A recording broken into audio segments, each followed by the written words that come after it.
flexor injury. We watched him in pregame warm-ups, and he did a very difficult one-legged drill with some cones. He's got good power in that leg. He was able to jump, but he does have a bandage going around his waist, wrapping down around that hip flexor. We will keep our eye on how productive he's able to be for Georgia. Now, everybody's talking about Jadeveon Clowney, how hard or non-hard he went in his first game. He was able to keep his pregame meal down this week. Last week, he didn't eat much, just a grape and some bananas because he had a bit of a stomach bug. But his defensive coordinator, Lorenzo Bort, stood over him for pregame meal, made sure that Jadeveon ate a half a chicken breast and some spaghetti, and I'm told the head ball coach came over just to make sure that that Lamborghini is fueled up. There's gas in the tank today for Jadeveon. And there's the head ball coach in his 21st game against Georgia, 15-5, 11-1 at Florida, and an even 500 mark as head coach of the Gamecocks. And Mark Richt in his 13th season here between the hedges, coming off a great year last year and hoping for more of the same, but off to an 0-1 start here early. South Carolina won the toss, and they want the football. Beautiful day, 80 degrees, sun at times, and clouds to cool it, but right now bright sunshine. Colin Barber set to kick, and Sean Carson waits back deep.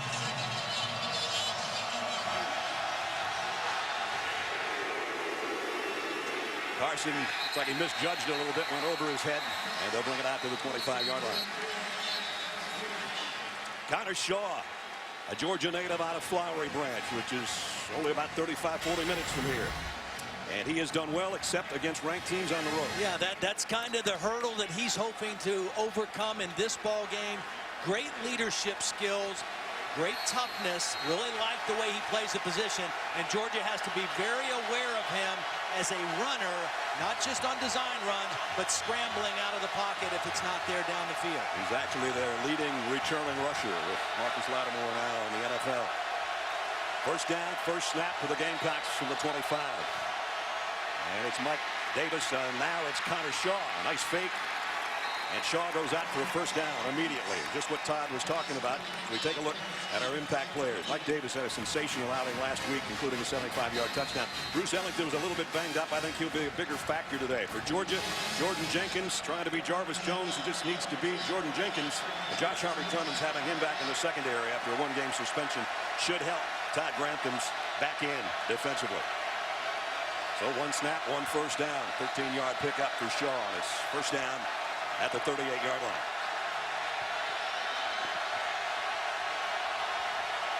And now they switch in to the shotgun with the fullback leading the way. And this is Davis in the hole, and a power run of about 4 yards before Ramik Wilson wrapped him up.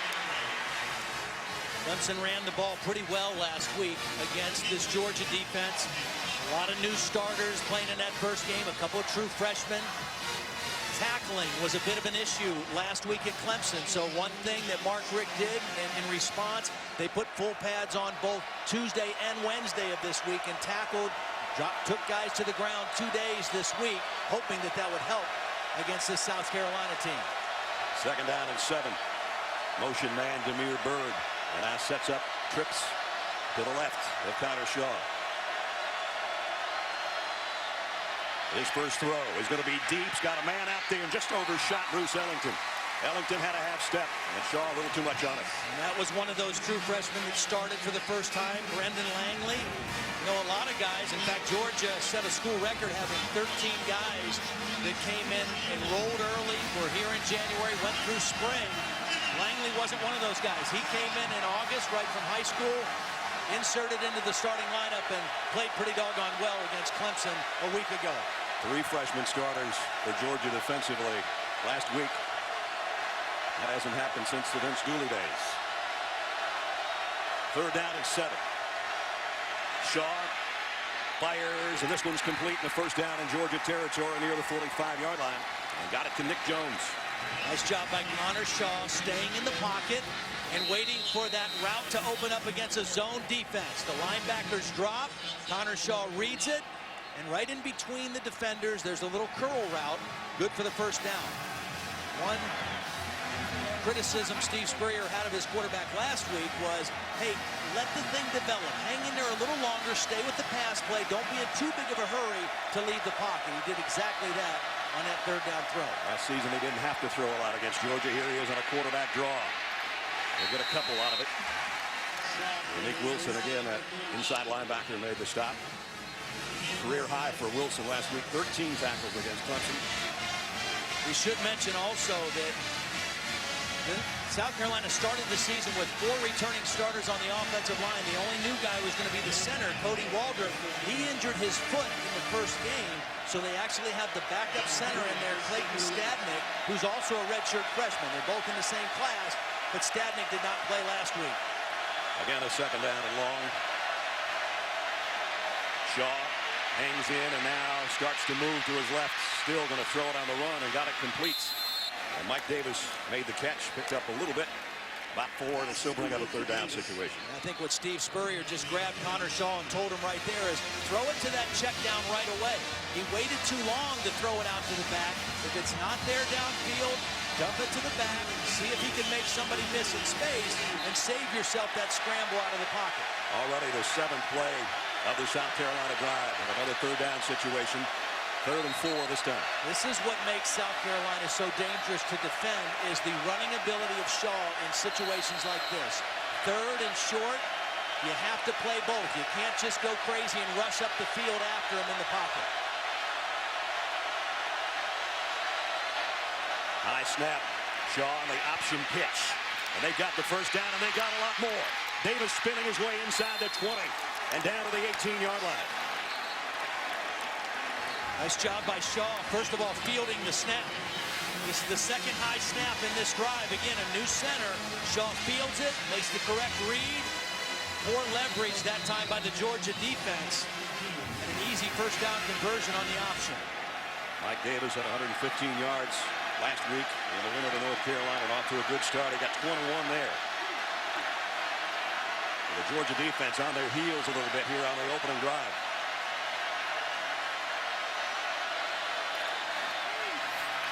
Davis inside run this time, a tough couple of yards, and actually second effort might have picked up 2. Marlo Herrera, the first to hit him.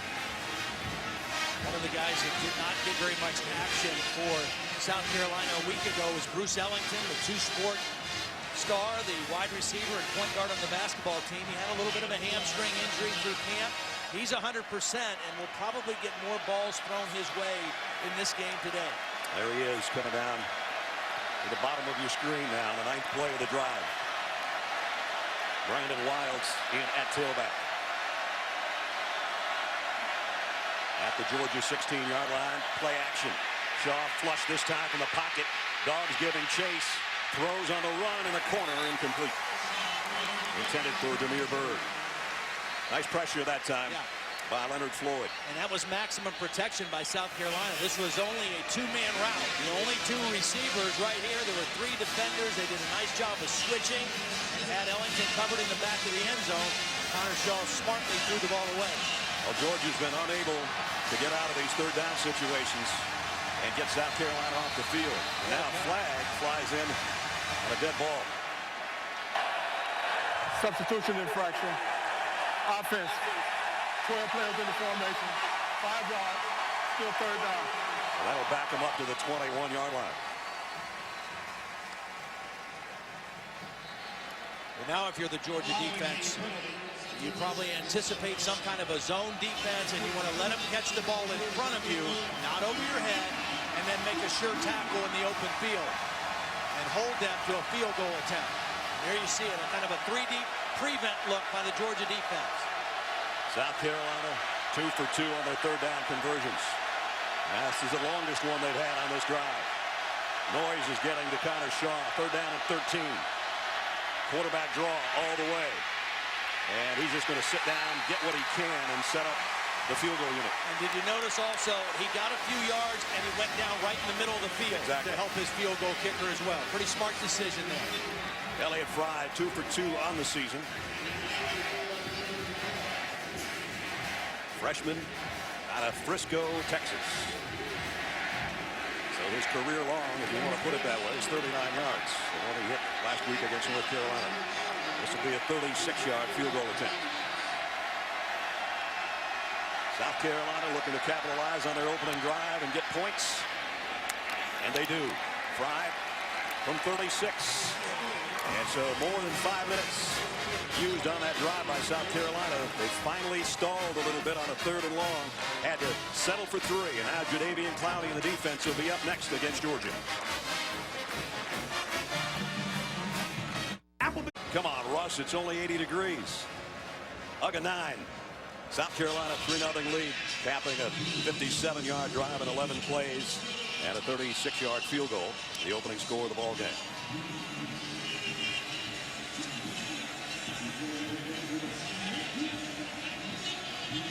Justin Scott Wesley back at the goal line for Georgia. Malcolm Mitchell injured his knee in the first quarter in last week's loss to Clemson, out for the year. He would have been big in the return game, and he was their leading receiver. So they're missing some speed. This guy, they hope, can pick up the slack. Landon Ard has got it teed up.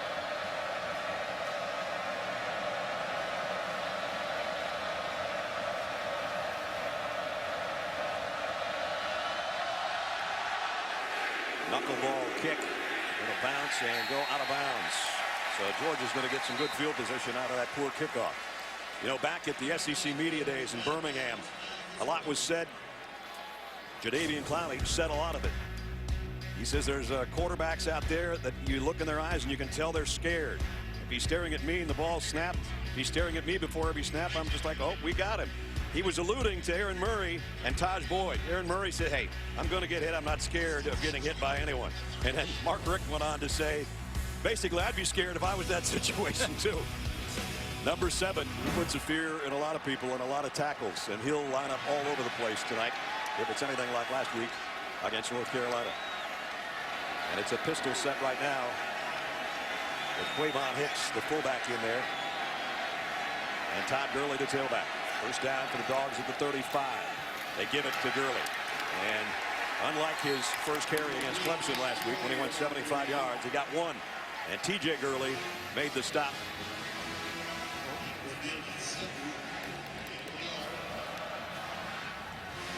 Oh, 0-3 against South Carolina. Had one good game actually 2 years ago, but all 4 of his touchdown passes career-wise against South Carolina came in that game. An eye backfield, and Murray makes a motion and the toss to Gurley, and Gurley broke a tackle, and he's got first down. We take a look at our impact players, and obviously Gurley is one of them. Arthur Lynch at tight end. I think he's too good to only have 1 pass thrown his way, which was the case last week. And Jadeveon Clowney, everybody's impact player when South Carolina is on the field. Todd Gurley, last year's sensational campaign, over almost 1,400 yards rushing, and on everybody's preseason All-America list. So the Dogs already out to the 48-yard line. Murray, here comes Clowney, lets it fly, and he's got his man, and it's caught at the 20-yard line by Michael Bennett. Well, Clowney got a piece of him, but Murray got rid of it. You got to do different things with Clowney. This time they're just going to count on their left tackle, Canarius Gates, to block one-on-one. No help from the back. And he didn't hold him out very long, but long enough. Now at the 20, it's Gurley on the corner. Gurley down the sideline. Touchdown.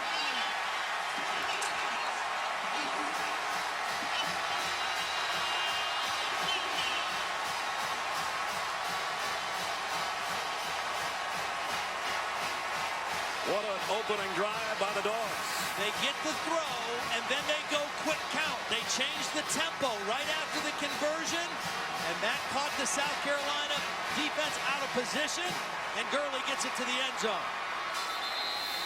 Patrick Belis will come in for the point after. They're going to review the touchdown, I think. The ruling on the field was a touchdown. The previous play is under further review. Hubert Owens, our referee. They'll take another look.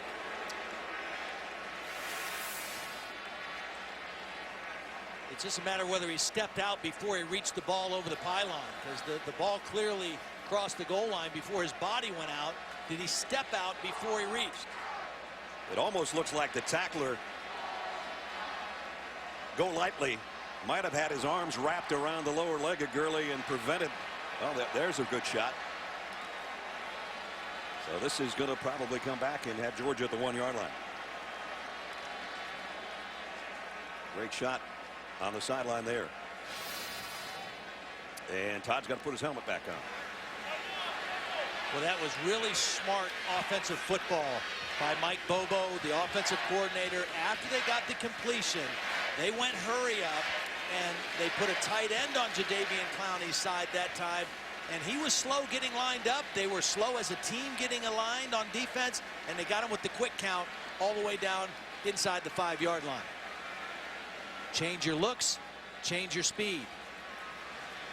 Rocky Good's our replay official today, so they're still taking a look at this last run by Gurley that I think is going to be officially a 19-yarder now instead of a 20-yard touchdown. Again, it appears that just the toe of his left foot went out of bounds before he got to the pylon. The really good news for Georgia, Brad, is After review, the ruling is that the ball carrier stepped out of bounds with the ball spotted at the half-yard line. It'll be second down. I was going to say the really good news is that Todd Gurley looks pretty good. You know, there was some concern if he was 100%. That little hip flexor, Mark Richt was hoping that a couple more days and some adrenaline would kick in and he'd feel okay. Hubert Owens actually said it'll be second down. It was a 19-yard run, so it's first down. First and goal inside the 1. And now Georgia's got the big heavies up front. And the fullbacks will lead one way, Gurley the other, and he's going to be dropped for a loss. You tell the back, you know, you have the ability to make a cutback if you see something. I think he would have been better off staying on his fullback Hicks's hips. Watch number 48. If he stays on his hip and gets outside, it's one-on-one out there to the pylon. Gurley made a decision to cut back inside, and South Carolina was waiting for him. And they drop him for a loss of more than 2. It's back to the 3-yard line, second down and goal. This might be where your guy Arthur Lynch steps up. Both fullbacks in front of Gurley. Play fake, Murray gonna loft it to the tight end, Lynch, touchdown.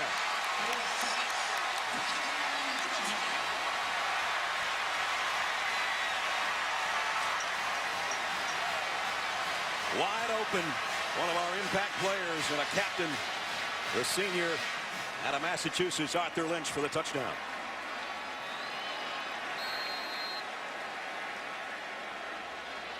So Gurley got him down close, and Murray, with his first touchdown pass of the year, has Georgia in front. Feely's point after is good. Aaron Murray off to a good start here in quarter number 1, midway through quarter number 1. And his touchdown pass caps a 65-yard drive in 6 plays. Took only 2 minutes to find his tight end, 7-3 Dogs. ESPN College Football is presented by Cars.com. Get the right car without all the drama. Cars.com. All drive, no drama. And in part by Hyundai. New thinking, new possibilities. Georgia Special Collections Library currently running an exhibit of football memorabilia, photos and bowl rings, trophies, the whole thing. Pretty cool to see. Well, South Carolina definitely gobbled up on that play fake, Todd. Well, here's Arthur Lynch right here, but what you got to watch is watch the play fake between Gurley and Aaron Murray. Really sells the run. That holds the linebackers in. Arthur Lynch showed block, hesitated for a second, then released into the end zone. Excellent execution on that drive by the Georgia offense. So it didn't take long for Murray to erase that goose egg as far as touchdown passes. It's an onside kick for the Dogs. And they've got it. Wow.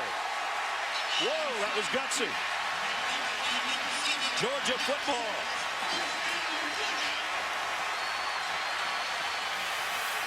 The ball has to go 10 yards, obviously. That's the rule. Beautifully executed kick. Now, they saw it. I I mean, Sky Moore, number 10, who is a freshman, saw it and was going for the ball, but he was the only South Carolina player in that front wall to react quickly to the football. Blake Sailors recovers the onside kick at the 47-yard line.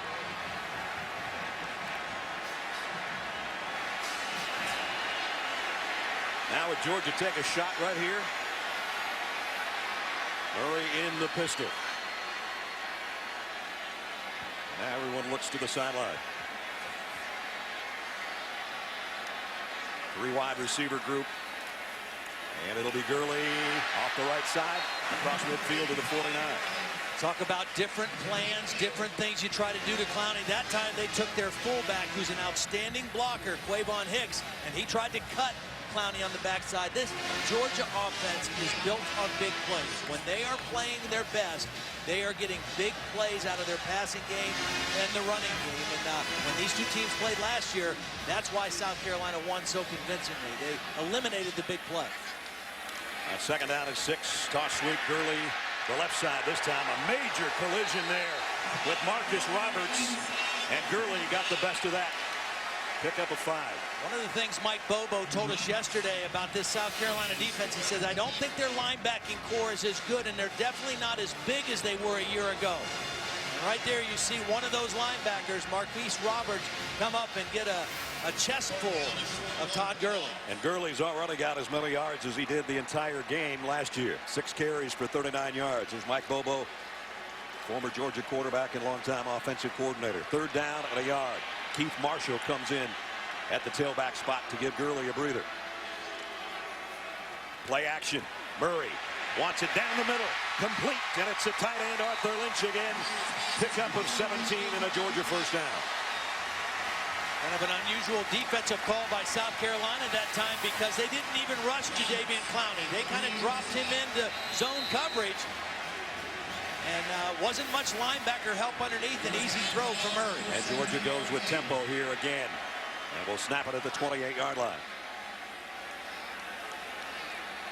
3 wide receiver group again for Aaron Murray. And Keith Marshall will flank him to the right. Murray throws in and out of the hands of Lynch that time. Incomplete. What the tempo does is it puts that defense on their heels a little bit. And it puts their hands on their hips a little bit too. Yep. The more plays you make a player or a defense play, the less energy they have to rush the passer and defend the run. I mean, that's just normal football. Murray directing traffic on a 2nd and 10. Gives it off and hit in the backfield is Keith Marshall.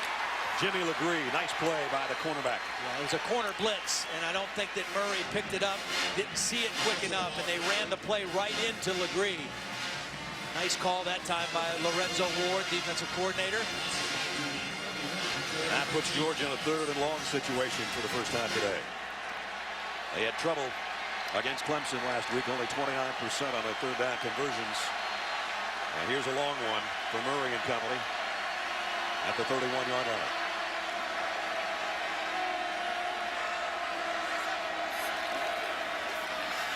Pass should have been caught. Should have been caught and would have been a first down. Rhett McGowan dropped it.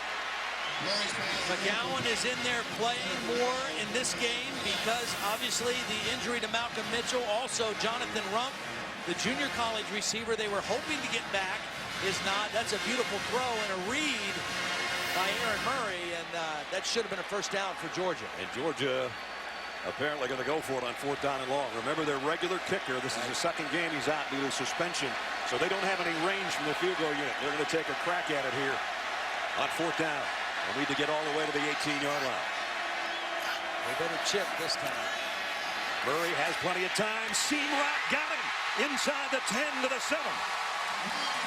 And a 1st and goal for the Dogs.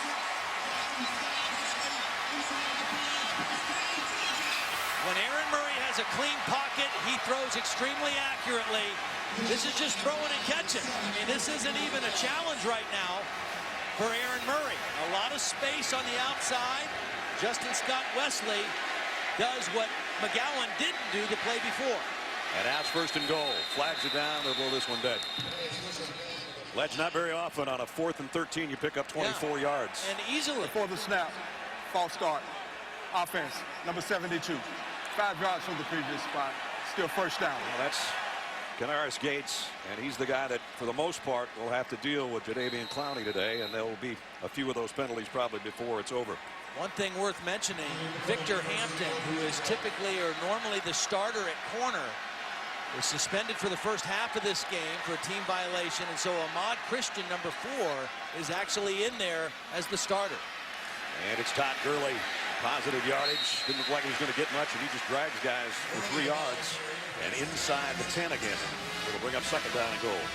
Part of Georgia's philosophy when they get in this part of the field is they're going to take their chances. Even if you put more guys in the box around the line of scrimmage than Georgia can block, they believe that Gurley can beat most one-on-one guys that are unblocked. 9th play of the Georgia drive following the onside kick recovery after the Georgia touchdown. We're down to 3:45 remaining in the 1st quarter. 2nd down and goal at the 9. Nice play fake by Murray. Lobs it to the end zone and threw that one over everybody's head. There was some contact back there with Justin Scott Wesley and TJ Gurley, but no flag. Well, I think if the ball wouldn't have been thrown so high, they might have gotten a penalty flag. But this was an uncatchable ball that Aaron Murray threw. He took a shot because Gurley had his back to the play and wasn't seeing where the ball was being thrown. But that ball was thrown too high to draw the flag. Gurley goes out. Keith Marshall comes in. And blitz. Quick slant thrown, caught. Back to the 5 goes Michael Bennett. But it's going to be 4th and goal there. Pretty nice response by the South Carolina defense there. I mean, there's a little fatigue with them, but they knew they had to keep Georgia out of the end zone after that 4th down conversion. And they get the stop and a field goal attempt. That'll mean Patrick Belis, the walk-on from Atlanta, 5 for 5 last week against Clemson and point afters. And they had a bobbled snap that would have been a field goal attempt that could have been huge against the Tigers. In this case, they'll try one from 22 yards away. Everything clean there, and the kick is perfect. So Georgia gets 3 out of a gutsy special teams adventure by Coach Richt. And they've got a touchdown lead over the Gamecocks here. 2 of college football's most storied programs square off under the lights in the big house tonight in Ann Arbor. Notre Dame and Michigan, number 14 against number 17 tonight at 8 on ESPN and watch ESPN. The 2 quarterbacks squaring off in that one. Evan Gardner and Tommy Rees, who had a nice performance last week against Temple. Here so far, Aaron Murray has the best of Connor Shaw. South Carolina's defense was on the field basically for about 16 plays in a row after that onside kick and after Georgia's touchdown drive. But the Dogs did have to settle for a field goal after having it 1st and goal at the 7. This kick taken 3 yards deep by Sean Carson.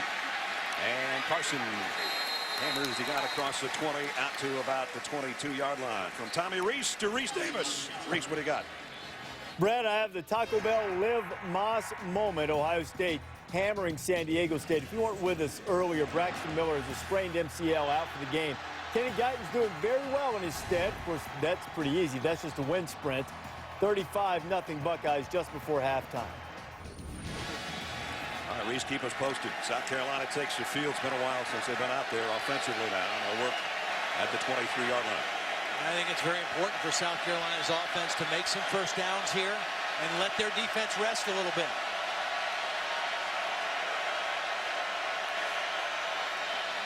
And Shaw will keep it. Only got a yard. That's about it. Sterling Bailey, the guy that put him down. You mentioned Connor Shaw from Flowery Branch, Georgia, one of 27 South Carolina players from the state of Georgia. A little extra juice in those guys this week. They've got 8 starters from Georgia. Georgia has all but 3 of their starters offensively, defensively, and special teams from the state of Georgia. 2nd down and 9.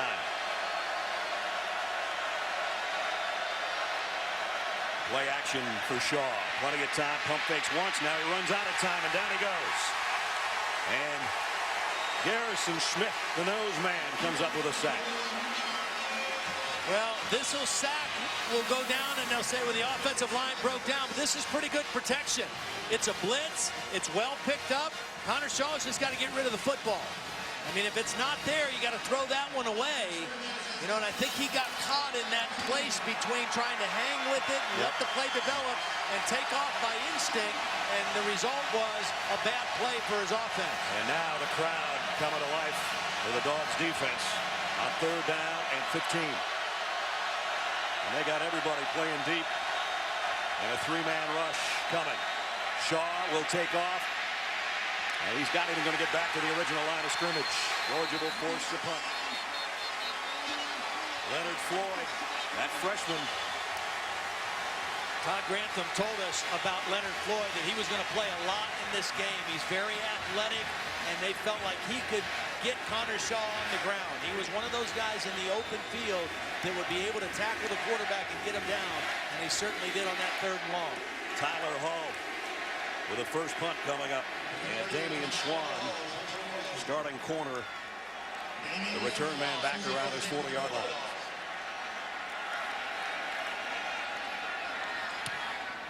High kick, great hang time. Fair catch taken by Swan way back at the 30-yard line. Tremendous punt, 49 yards and no chance for a return.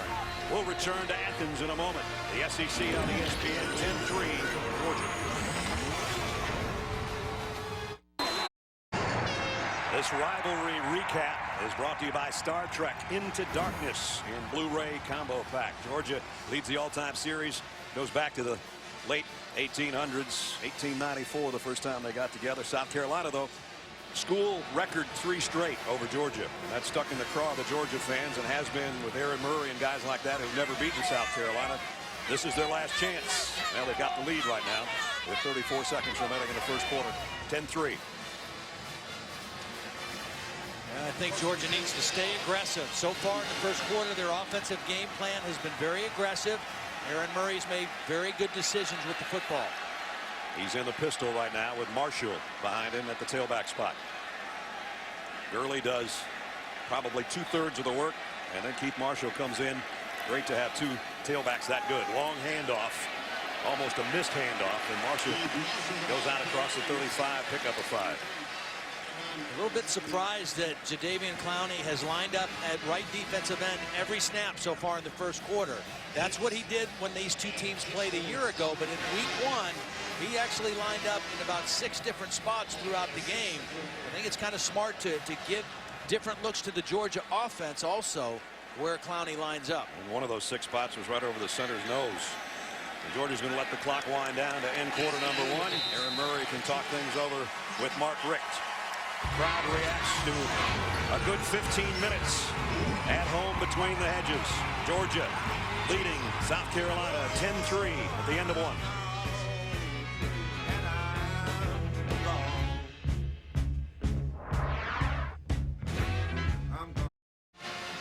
Welcome back to the SEC on ESPN. Sanford Stadium in Athens, Georgia, packed to the rafters as always. Sold out crowd for a big SEC East battle. Georgia leads at the end of 1 over 6th-ranked South Carolina 10-3. Long way to go, but Todd, this win would take away that bad taste in the mouth from the Clemson game, that's for sure. Absolutely, and even more so because it's a conference game. Right. And as we talked about at the very top of the show, the goal for both of these teams is let's get to Atlanta. If we get to Atlanta, good chance good things can happen for us.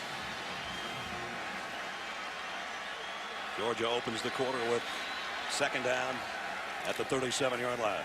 Straight ahead give. Keith Marshall in the open field. Marshall all the way down to the 35-yard line. He's got more speed than Gurley, and he just picked up 28 yards. Boy, beautiful blocking on the point of attack. They're running a little counter play back to the right side. Watch guys hang on to their block. Nice job by the wide receiver, Michael Bennett, who came in there and got a block on the outside backer, but a good job of sticking on blocks on the back side of that play. And Marshall, with good vision, turns it into a big run. And Keith has got 31 yards now on 3 carries, and he's close to what he got the entire game a year ago in Columbia. Just outside the Gamecocks 35. Nice play fake, and Murray's in trouble, and Clowney's got it. And that one, that didn't take but about 2 seconds for Clowney to be in the Georgia backfield. Well, he went on an inside move. Watch him take one step up and then a quick inside move. And I don't know if Marshall was supposed to help the tackle Gates on that play or not. But that's the first time in that one-on-one battle with Canarius Gates that Clowney had his way. And that's his first sack of the season. And his 22nd of his career. And that'll fire him up, I'm sure. And it backs Georgia up to the 45-yard line. And now it's Marshall going left side this time. Broke a tackle, broke another. Cuts it upfield. And Marshall got most, or I should say all of the sack yardage, and almost got a first down out of it, a 16-yard run. Well, good counter. Clowney tried to do the same thing. Watch him come inside, and by doing so, he took him out of the play on the run. He goes inside, the run goes outside of him, and Gates is able to knock him all the way down by the center, and Marshall gets most of that yardage back. And gives Georgia a more manageable 3rd down and 4. And Jadeveon Clowney will take this play off. Todd Gurley back in there. He'll get the handle. Gurley looks like a face mask. His helmet came off, and now the play is dead. The play is dead as soon as his helmet comes off. And that's not to say he wouldn't have scored a touchdown without his hat, but that's the rule. But they're going to have a first down on a face mask penalty, and Gurley another good run. See, again, what you're counting on and betting on as a Georgia offense is that if you get him one-on-one against an unblocked guy. Personal foul. Grasping the face mask. Defense, number 99. Half the distance to the goal. Automatic first down. Because of the foul, number 3 can't remain in the football game. Again, even though his helmet came off, Todd Gurley can stay in because it was a penalty on the face mask that brought that helmet off. Well, that was Kelsey Quarles, the nose guard, who just instinctively reached out to try to get a piece of Gurley and ended up getting a handful of face masks. He has to come out, but Marshall's looked pretty good on this drive himself. At the 13-yard line, Murray rolling to throw. Firing back across his body, and he got it complete to Scott Wesley, short of the first down. But it's going to be down around the 6-yard line. Georgia can get a first down around the 3. And they're going to go tempo again here without a huddle.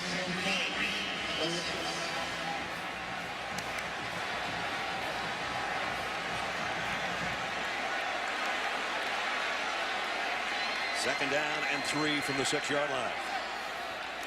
Murray in the guns, going to flare it out to Marshall to the corner. Gone. Touchdown.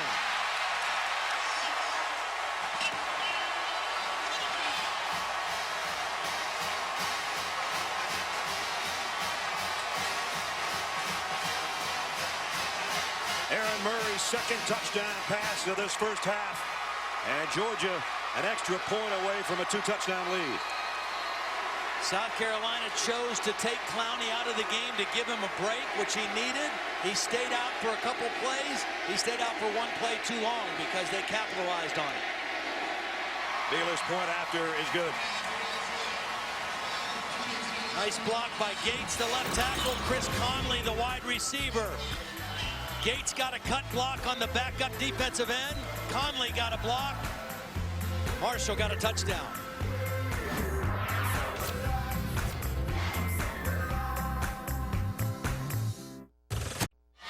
Georgia leading by 2 touchdowns. They just capped a 69-yard drive in 7 plays with Aaron Murray's second touchdown pass of the day. Well, Jadeveon Clowney is a very difficult guy to cut, but with him on the sideline, Mike Bobo called a play that called for Gates to cut.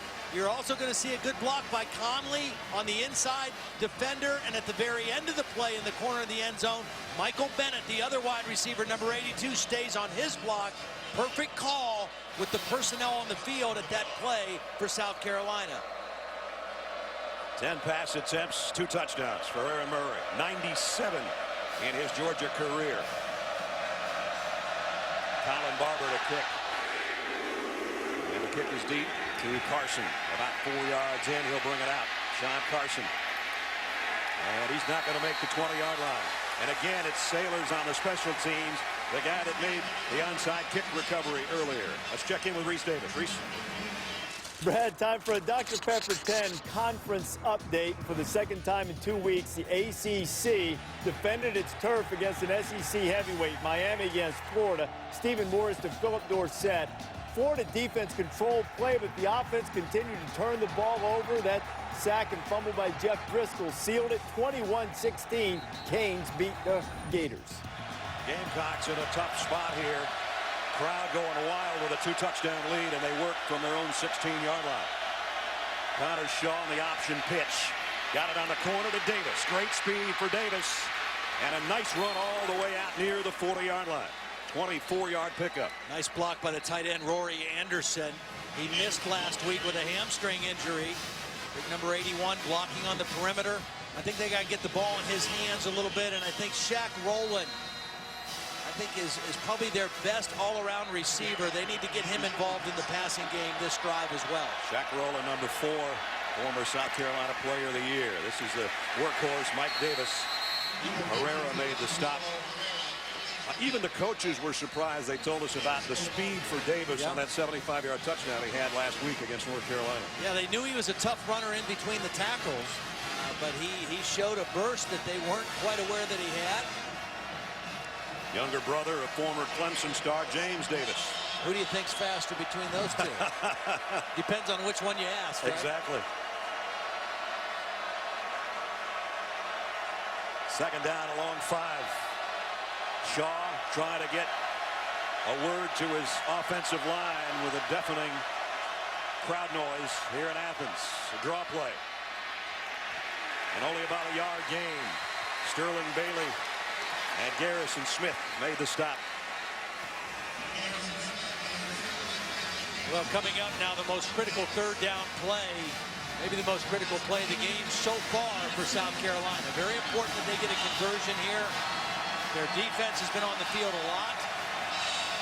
They need to get some offensive momentum here. And again, you're in that area of the field where Connor Shaw as a runner is a part of the package here.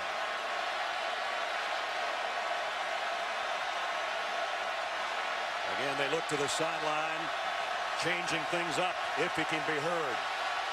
Third down and 4. Out of the shotgun, quick throw and a slant, and it's Ellington for the first down and then some. Bruce Ellington down to the 42-yard line, pick up a 14. Well, they got that snap off right before the play clock expired. They saw the one-on-one coverage with the true freshman, and Ellington did a nice job of freezing Langley at the line of scrimmage and getting inside for the slant. Glad you mentioned Georgia's been out there the majority of the time. On the last 25 snaps, Georgia's offense has been out there 19 plays. So this is good for South Carolina to keep something working here in Georgia territory with a first down. 10 minutes remaining in a half. Here comes a blitz. Shaw's going to run away from it. Loads and fires. Deep ball, and just over the outstretched hands of Kane Whitehurst, who had a long touchdown last week. Tell you what, that was awful close to being a late hit on Connor Shaw as well. The ball was clearly gone when he was leveled at the end of the play. Watch how long the ball's gone before he's hit. Now it's close. Jordan Jenkins in pursuit. So we'll bring up second down at 10. All the wideouts and tight ends to the right, and now they're going to switch the tight end back. And a slot to the left on second and 10. In the shotgun, Shaw stands in, scrambles. Now he'll take off, and he got away from the rush. And he got away from everybody. Connor Shaw, great run. Run out of bounds after a pickup of 20. Nice instinctive move. It was a 4-man rush, and so you, as a quarterback, you look downfield and you feel the rush. But he saw and felt a huge lane just to the right of his center open up for him, and that's just an instinctive football play. That's what he does best. Yep. Right there. Got it all the way to the 22-yard line. First and 10, Gamecocks trying to close the gap here in a 14-point ball game. 2 tight ends set. One of them in motion, Jarrell Adams. High snap, but handled. And a little quick opener to the 20 for Brandon Wilds. And Jordan Jenkins, one of the first Georgia players there. Smith had a nice game from the nose tackle spot for Georgia as well. When these two teams played in Columbia last year, the game was over pretty quickly because South Carolina jumped out to a 21-0 lead, and Connor Shaw made some timely runs in that game, in those early scoring drives, and it really put that Georgia defense back on their heels. A couple good ones here so far in the first half. He had 78 yards on 14 carries last year in the lopsided Gamecock win. Play action for him, throws it right down the middle and broken up. Should have been caught. Rory Anderson, the tight end, I think it hit him right between the 8 and the 1. It did, but the ball was underthrown. You know, if Connor Shaw just throws this further to the back of the end zone, then it's not a difficult catch. He pulls the string a little bit, and he has to wait, and by waiting, he allowed the linebacker, Ramik Wilson, to kind of distract him with the football. It should have been caught, but it could have been thrown a little better as well. And it's getting rowdy in here right now. 3rd down and 8. Empty backfield. Timeout, Georgia. Timeout taken by Georgia. 8:42 remaining first half. A big 3rd down coming up when we come back.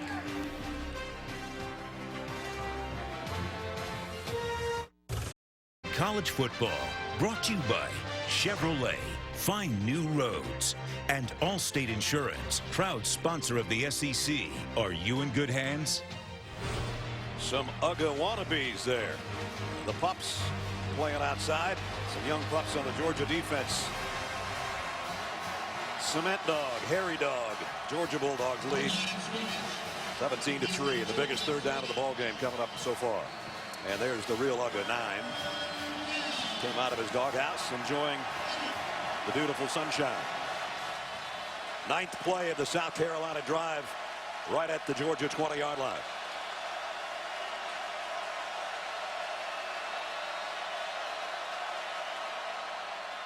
Connor Shaw, middle screen. Davis one-handed it and weaves his way close to a 1st down, but about 2 yards shy. It was an incredible catch by Davis. This ball was not accurately thrown by Shaw. Reached out with one hand and then was able to get his momentum going forward to get very close to that 1st down marker. Ball coach is going for it here, Todd. Yep. 4th down and 2. I kind of thought it might be when he had 2 backs in the backfield on that 3rd down play that he might have been thinking of staying out there for 4th. Shaw in the gun. And it's a 1st down. It'll be 1st and goal, it looks like, right at the 10. A veteran offensive line for South Carolina. 4 returning starters. They ran right behind their left guard, A.J. Cann, who is the most experienced, making his 27th career start. Ronald Patrick, the right guard, did a nice job pulling around in front. And they keep it on the ground and just bulldoze their way down inside the 7. With both these teams, their backs are hard-running physical backs. And so if you want to stop them, you have to stop them on their side of the football.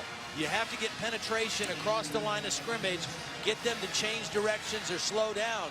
If you let them get a full head of steam hitting the line of scrimmage, they're going to drag you for extra yards, whether it's South Carolina or Georgia. South Carolina can actually get a 1st down if they hit about the 4-inch line. So this is not 2nd down and goal, but it is 2nd down and 6.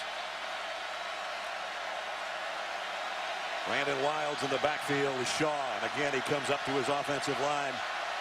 High snap, got it to Wilds, and Wilds scores standing up. Touchdown, South Carolina. That looked too easy.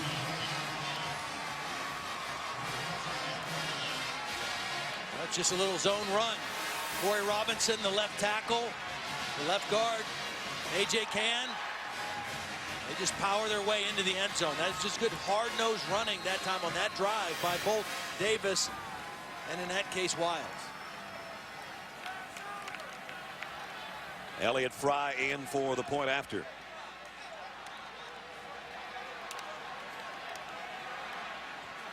.84-yard drive in a little over 5 minutes. Good-looking drive. Connor Shaw kept it alive with his legs. And then his tailback did the final 6 yards in Brandon Wild's 84-yard march in 12 plays. South Carolina with a touchdown, and the game is back to a 3-point difference.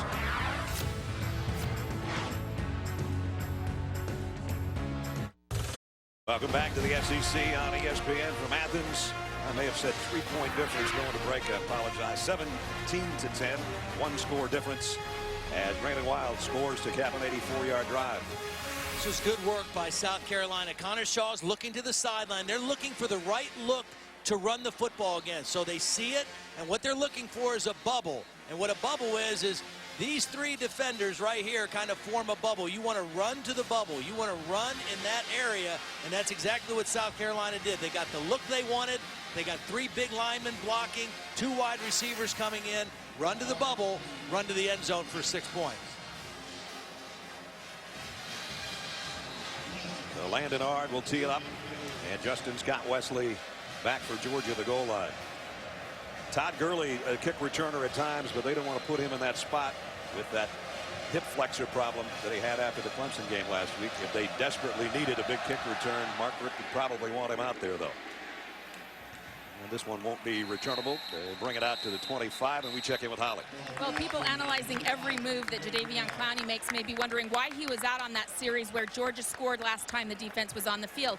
Well, he had actually been in on every single play that the defense played in the first quarter for South Carolina. They had been rolling in guys, second deep guys, on every position on that defensive line except Jadeveon. I did confirm it with their sports information people. He played every single play in the first quarter, so they did give him just a breather. He was the only one who hadn't had one yet, just bad timing. Okay, thanks, Holly. Yeah, that's normal. I mean, you got to rotate those guys, and if they'd have got to a 3rd down pass play, I bet he would have been in on that play. Here's Georgia in an I backfield with Todd Gurley, the tail behind Quavon Hicks. And he gets the call, and he's going to lose yardage this time. TJ Surratt is the first guy to meet him, and then he gets buried by 3 Gamecocks before it's all over. Remember what I just said about with both of these teams and the backs that they have, if you want to stop them, you have to get on their side of the line of scrimmage. That was good penetration by South Carolina. They got Gurley moving a little bit sideways instead of straight up north and south, and they were able to make the tackle behind the line. Brings up 2nd down and 11. South Carolina thinking about a blitz, and now Murray takes his time. And he moves Todd Gurley to his left. Going to throw back the other way, and it's caught by the tight end Lynch at about the 29-yard line. So they've already used Lynch a lot more than they did against Clemson, and including a touchdown. And they'll go hurry up here on a 3rd down. It was a nice job finding a matchup. Lynch is 6'5". He was working against Gurley, who's 5'10". An easy throw and catch for Murray. Big 3rd down here for Georgia, trying to recapture some momentum here with under 6 minutes to play in the half.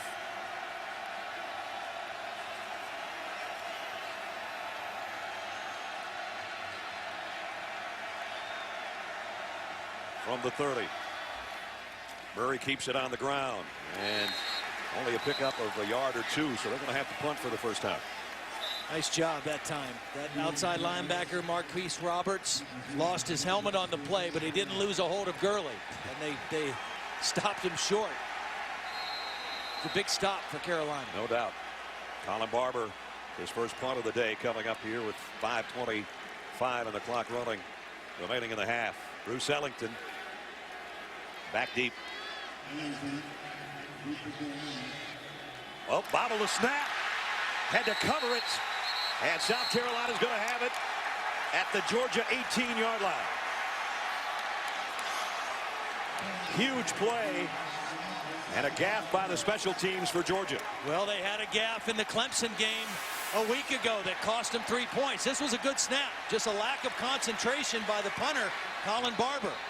A week ago at Clemson with the score 31-28, they botched a snap on what would have been a chip shot field goal that could have tied the game.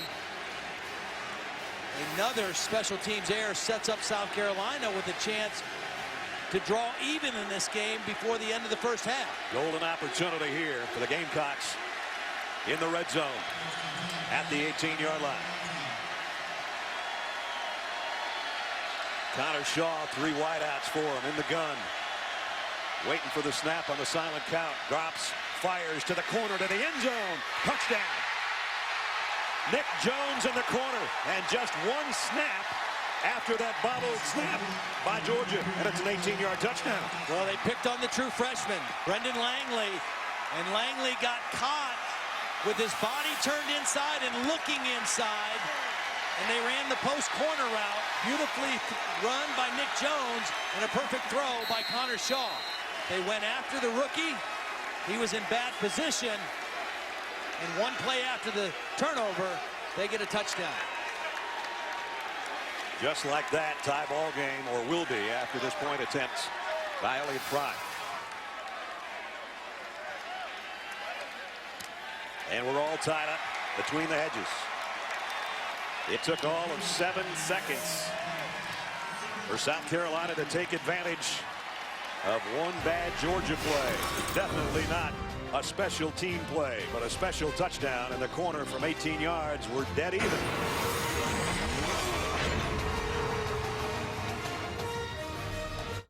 And RG3's return. There's a lot to get excited about with that one. So the last 2 snaps for South Carolina have produced touchdowns. Deep kick, and this won't be returnable. Got a flag down, however, back at the 40-yard line. Got to be an offside call, I would think. But we'll let Hubert Owens tell us.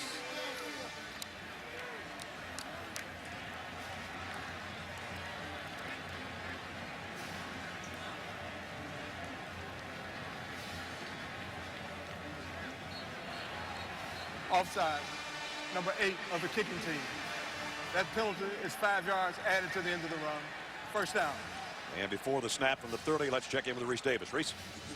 Brad, Lex's halftime report is coming up. Mark and Lou will be ready to go. We'll talk about Miami's victory against Florida, what it signals for the Hurricanes the rest of the season. Braxton Miller left the game for Ohio State against San Diego State, latest on his condition, and we'll look ahead to Notre Dame and Michigan.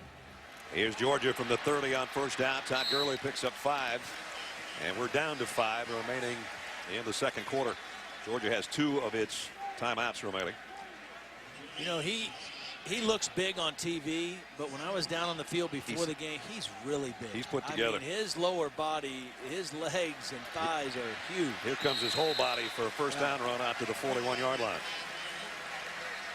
You know, it's interesting because a lot of people want to try to draw comparisons between he and Herschel Walker. And I remember when we played Herschel Walker in the '83 Sugar Bowl, the key for our defense was to try to get him moving east and west. Right. Try to turn, change his directions and make him run sideways. Don't let him get going upfield. Here he gets going upfield. Stiff arm, Hurley. Gurley out to the 47-yard line is where he stepped out. But that shows his power and a 12-yard pickup. You have to set the edge of your defense and turn him back inside, and don't let him get those shoulders pointed straight up the field. What a stiff arm. Wow. At the 47. They're going to keep feeding him. This time he's going to run out of real estate after a short game.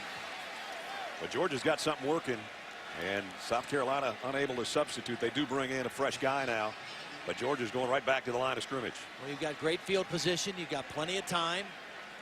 That's got a couple timeouts. Kelsey Quarles down on the sideline, and so that's going to stop play and stop the fact that Georgia can't go with a hurry up now. I didn't see him down in front of the Georgia bench. And you know, the fans are coming. Some of the fans are booing, thinking he's faking an injury. If you're going to fake an injury, you're not going to do it on the Georgia sideline. Not really, no. Okay, you're going to find a little different place to do that. A lot was made of the Clemson game. Leonard Floyd, the outside linebacker, was shaken up on a play, and the Clemson faithful thought that he was just trying to slow down Taj Boyd and Clemson, and he said, well, I was hurt. Mark Richt said, I tell my guys, stay down. If you're hurt, stay down. I don't care if it stops play or not. You got to err on the side of caution if you're an official too. And a lot of people have said that they have to change a rule or make it a penalty. Man, when you're out there, you don't know if a guy's hurt or not. You got to stop the game. Well, Quarles was reaching back to his right hamstring. I don't know if he's cramping up or what. He had to sit out the first half of last week's game because of a suspension. And they thought he was primed for a big game tonight, but having a little trouble with fatigue, it looks like. So Georgia now to 2nd down and 8. At the South Carolina 44-yard line, trying to get points here before halftime. Quick slant caught. Rhett McGowan, who dropped one earlier, holds on to this one down to the 30-yard line. Well, the key to this Georgia offense today is just the balance. The balance between run and pass and the quick decisions by Aaron Murray. He's not holding on to the ball a long time. There's space to throw the football because they're mixing run and pass so effectively well. Marshall at the tailback spot. He'll get the handle on the inside, and he's not going to get back to the line of scrimmage. Marquise Roberts in on the stop. So we're down to 3:40 and a 2nd and long coming up.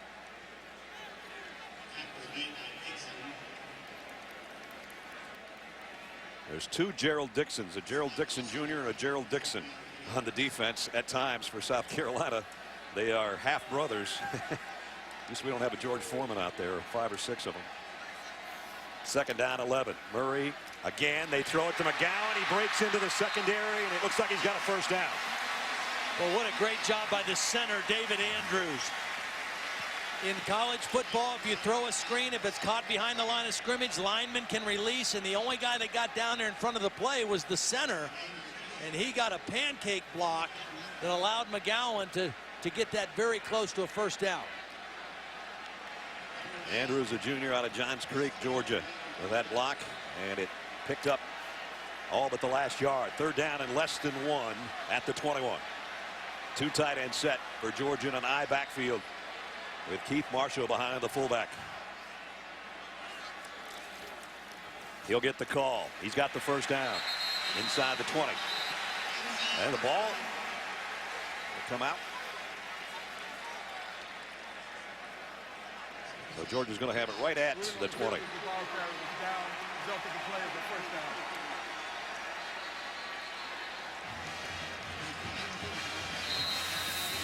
They didn't need very much. Had their heavy personnel in. Marshall covering up the ball, and there it came out, but the ruling was that he was already down before the ball was raked out. Todd Gurley back in for the Georgia backfield. And again, the whole offense looks to the sideline. They've gone 50 yards, a 9th play of the drive, trying to score here in the final couple minutes of the half. And a little confusion out there, and Aaron Murray's got to take a timeout. So 1 timeout remaining for Georgia. We'll take a break with them here. 2:08 remaining 2nd quarter. No time driving. They've got it at the 20-yard line. Aaron Murray's hit his last 6 passes, 10 out of 13 in the 1st half. Todd Gurley breaks it outside. Gurley with another stiff arm, and it's 1st and goal. Georgia. He is quite a package to try to bring down. Well, and it just shows you the nimbleness to bounce this outside.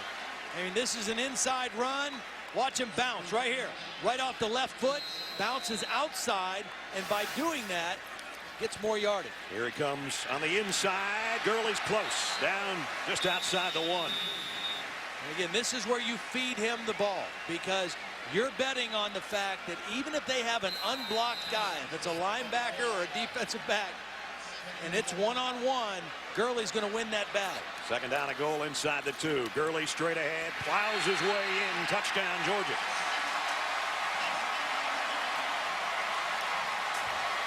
Boy, what an impressive drive by Georgia. And they score on a 2-yard touchdown run.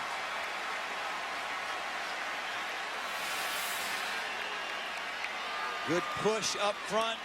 Again, the fullback's in there, and then the leg drive of Gurley. Just drives it into the end zone. Feed him the ball. When you get inside the 5-yard line like that, take your chances that people don't want to tackle him one-on-one. Caps a 70-yard drive in a hurry with a 2-yard touchdown run, and Georgia again takes a touchdown lead back. 24-17. Pretty tasty 1st half. Speaking of which, let's check in with Todd's taste of the town.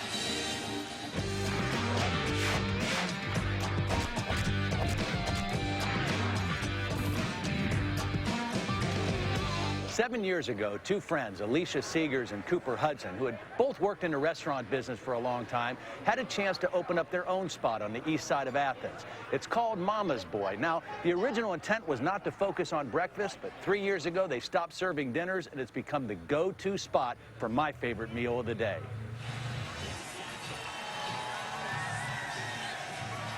So Todd's favorite meal of the day is always breakfast. I like all of them, but that is my favorite. We'll see what Todd had after the kickoff. Todd Gurley, 244 yards on the season already, 8.4 a carry. And that's helped by a 75-yard touchdown run against Clemson on the first snap offensively for him this year. Well, I think Mark Richt got his wish. When I talked to him Thursday, he says, I'm hoping 2 more days of healing and some adrenaline, and Gurley will feel okay like playing football on Saturday. It's a high short kick this time. And running catch at the 15 by Carson. And he's run out of bounds before he got to the 30-yard line. Back to Taste of the Town. And the theme here is Southern fun dining, and I went with a potato hash with smoked pulled pork. It's topped by 2 poached eggs and a Carolina Fire hollandaise sauce. But the kicker for me here, a menu item that reminded me of my favorite Bill Cosby routine, chocolate cake for breakfast. That is great. Hey, give us chocolate cake. only you would have cake for breakfast. Well, when I saw that, I said, I have to get it. I've never seen it on a menu, and I love Bill Cosby. And, of course, with my 4 boys, that's one of my favorite routines of all time. You're kind of a mama's boy anyway. What a great place there. South Carolina, they've got all 3 of their timeouts. Connor Shaw in the pocket now, runs and throws and completes it to the tight end. And he picks up 11 and a first down. South Carolina has all 3 of their timeouts. The key is getting that first down when you're in a 2-minute type offensive set. So they got that. Clock stops while they reset the chains. Now it starts to move. You can be aggressive here because you've got good field position and you have all 3 of your timeouts. Shaw again flush to his left, and he's going to keep it this time. Tight ropes the sideline and gets pushed out of bounds there. Ray Drew made the tackle, and that stops the clock with 1:12 remaining in the half. This is one of those things where you worry about with a young defense and a lot of new starters for Georgia. You've played extremely well. You don't want to let down right here at the end of the half. You don't want to have a mental breakdown and give up a big, easy play after you've played pretty well for the first 30 minutes. Second down and 7 from the 43. Connor Shaw, little stunt on the defensive line for Georgia, and they're going to be able to track him down as he got back to the line of scrimmage. Sterling Bailey, nice job to cut inside the block and make the tackle. Well, Jordan Jenkins was the first guy to get to the pocket. He has a great first step. What a burst off the edge. He got up the field and forced Connor Shaw to step up in the pocket. Timeout. South Carolina. South Carolina uses one of its timeouts. First timeout of the second half. With 55 seconds remaining in the half. Jarvis, take a break with him. We'll be right back.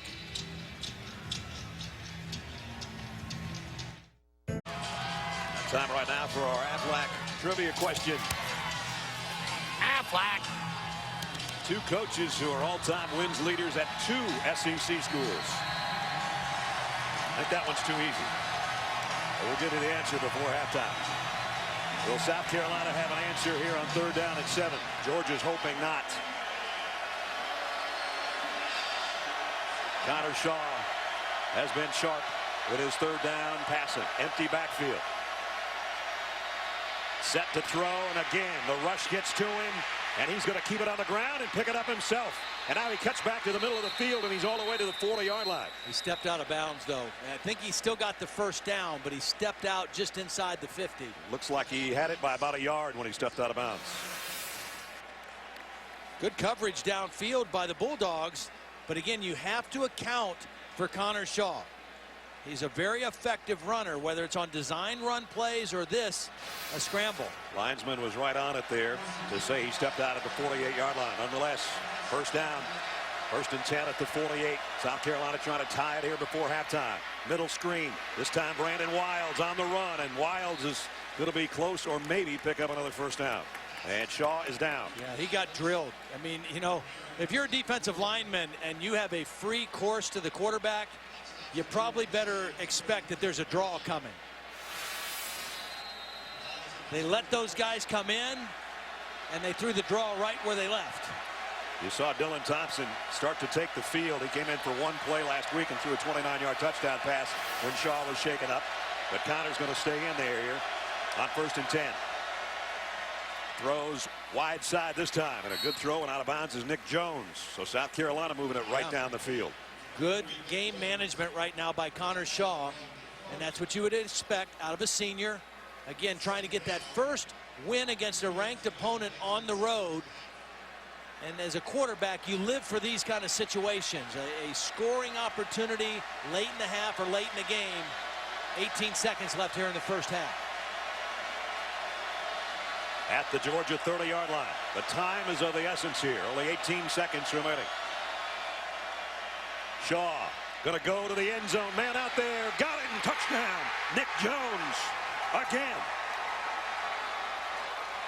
They went after the freshman for the second time in the game, and that's kind of what I was talking about with young players.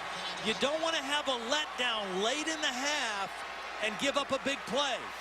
They got Langley earlier in the game, and they went after him here with 18 seconds left, and the ball got thrown over his head. Perfect throw, and Jones' second touchdown catch of this half.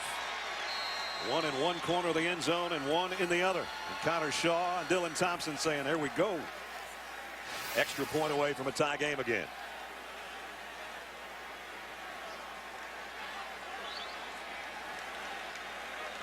Elliott Fry, the true freshman, ties things at 24. How about this half, huh? 24-24 between number 6 and number 11.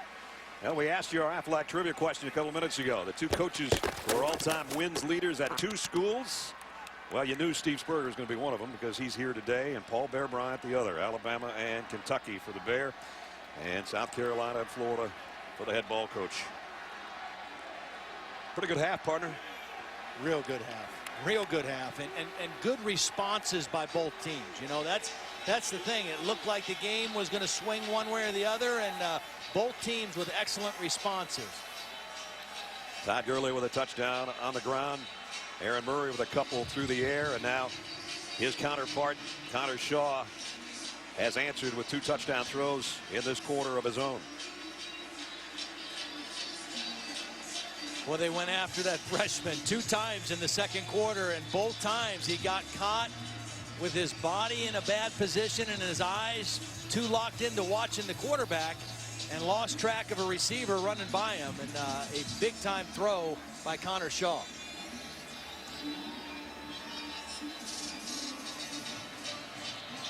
Justin Scott Wesley, number 86, waiting on Landon Ard's kick. And he drills it deep again. This one's returnable from about 4 yards deep. Scott Wesley weaving through traffic, got out to the 24-yard line as we take a look at the touchdown one more time. Well, here's Langley. Now, this route, there's nothing to it. It's not a double move. He's just going to run a takeoff. But Langley's eyes are looking at the quarterback, and he doesn't get his hips turned quick enough to react to the throw. And before he knows it, the receiver's by him. And that happened to him twice in the second quarter. Once on a go route right there, and earlier on a corner route. And you assume Georgia's just going to take a knee here and head to the locker room. Both quarterbacks impressive in this first half. Battle of SEC East heavyweights, and it's dead even after 2 quarters. Couldn't ask for more. Number 6 South Carolina 24, number 11 Georgia 24. Let's check in with Mark Richt and Holly Rowe. Holly. Coach, what factors did you consider when you decided to go for that onside kick early in the game? Well, just the way they lined up, it looked like it was there, and our guys executed it very well. What kind of impact do a decision like that to go for it and then go for it on 4th and 13 have on your ball club in this game? Well, when you make them, it's a good impact. So, you know, hopefully we'll be able to make it when we take those types of risks. But, you know, everything was calculated, and the guys executed well. Thank you, Coach. Thank you. So we played a half in Athens. Mark Richt heads to the locker room. His team 24-24 matchup with South Carolina as we head for Reese, Lou, and Mayday in the Lexus halftime report. Fellas, you're watching the SEC on ESPN. Doesn't get any bigger in week 2 of a college football season than number 6 South Carolina and number 11 Georgia between the hedges. Murray, here comes Clowney, lets it fly. He's got his man. Play fake. Murray to the top. Touchdown. Murray in the gun's going to flare it out to Marshall to the corner. Drops, fires to the corner to the end zone. Touchdown. Second down and goal inside the 2. Gurley straight ahead, plows his way in. Touchdown, Georgia. Shaw going to go to the end zone. Man out there, got him. Touchdown. Nick Jones again. And we welcome you back to ESPN's College Football, presented by Cars.com. SEC on ESPN, sun-drenched Sanford Stadium. Doesn't get any closer either. Brad Nessler, Todd Blackledge, Holly will be along in a second. Georgia has 2 more total yards than South Carolina. First downs are even. Penalties are even. Sacks are even. Scores even. And so are turnovers. Right. And I think that will change in the second half. I really think in a game, the way this game is going, in the feel of this game, whoever can create some turnovers in the second half is going to have the upper hand, because both offenses have been very efficient. Both quarterbacks have played well. Each of them hit their last 6 passes to end the first half. So turnovers, I think, will turn the game in the second half. One was 9 out of 13. One was 10 out of 13, talking about the quarterbacks. Let's go down to the sideline of Holly Rowe. Well, I was able to talk to Steve Spurrier. He said that when it was down 17-3, what was going through his mind was just calling plays, continuing to gain some momentum. He said that Connor's run-outs at the quarterback position really helped them keep plays alive. He said, hey, Holly, just got to keep making plays.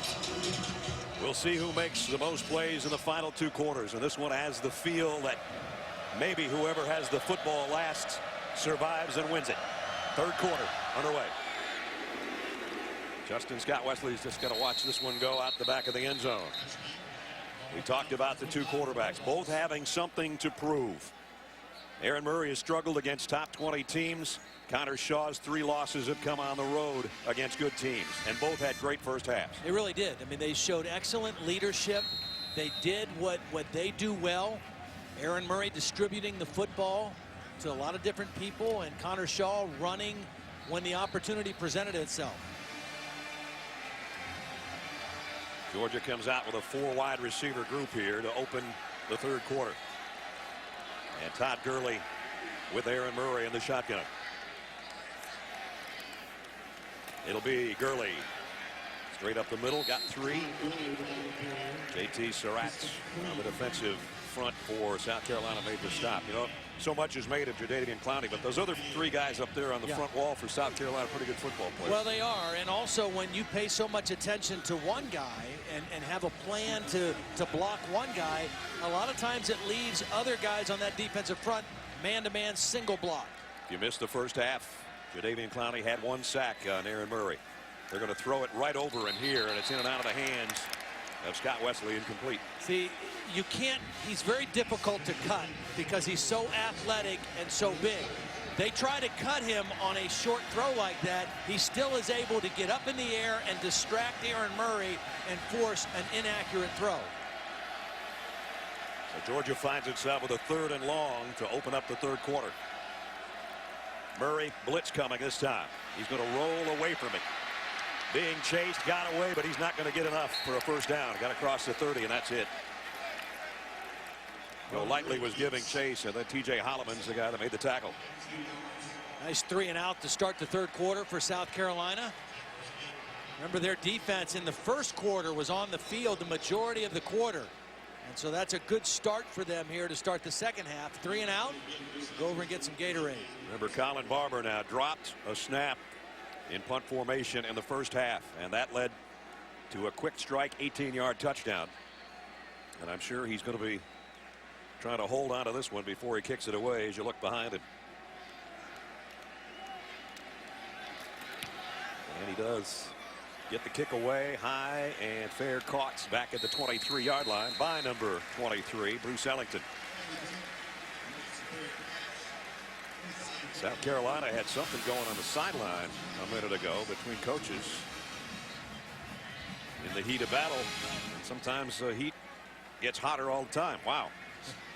And those are defensive coaches, and it was a 3 and out. That's what I'm a little bit confused by there. What people don't realize is Todd and I get into an occasional one up here too.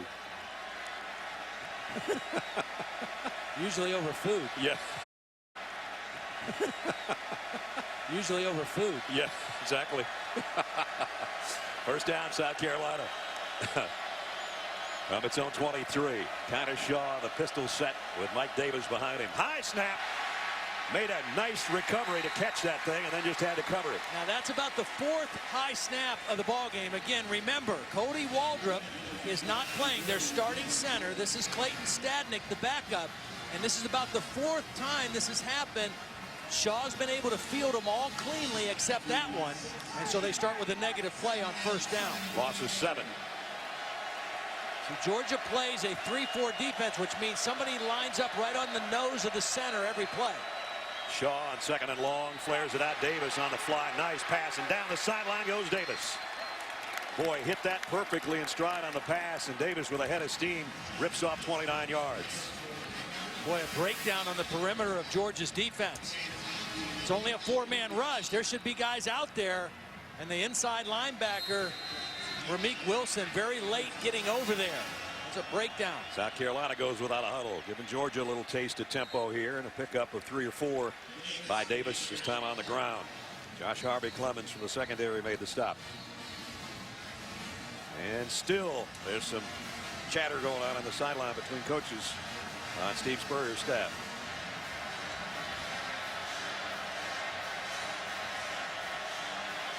South Carolina moving out near midfield on Georgia. Trying to take momentum away. They got that touchdown in the final seconds of the second quarter and now have a good-looking opening drive on their first possession, and they keep it going.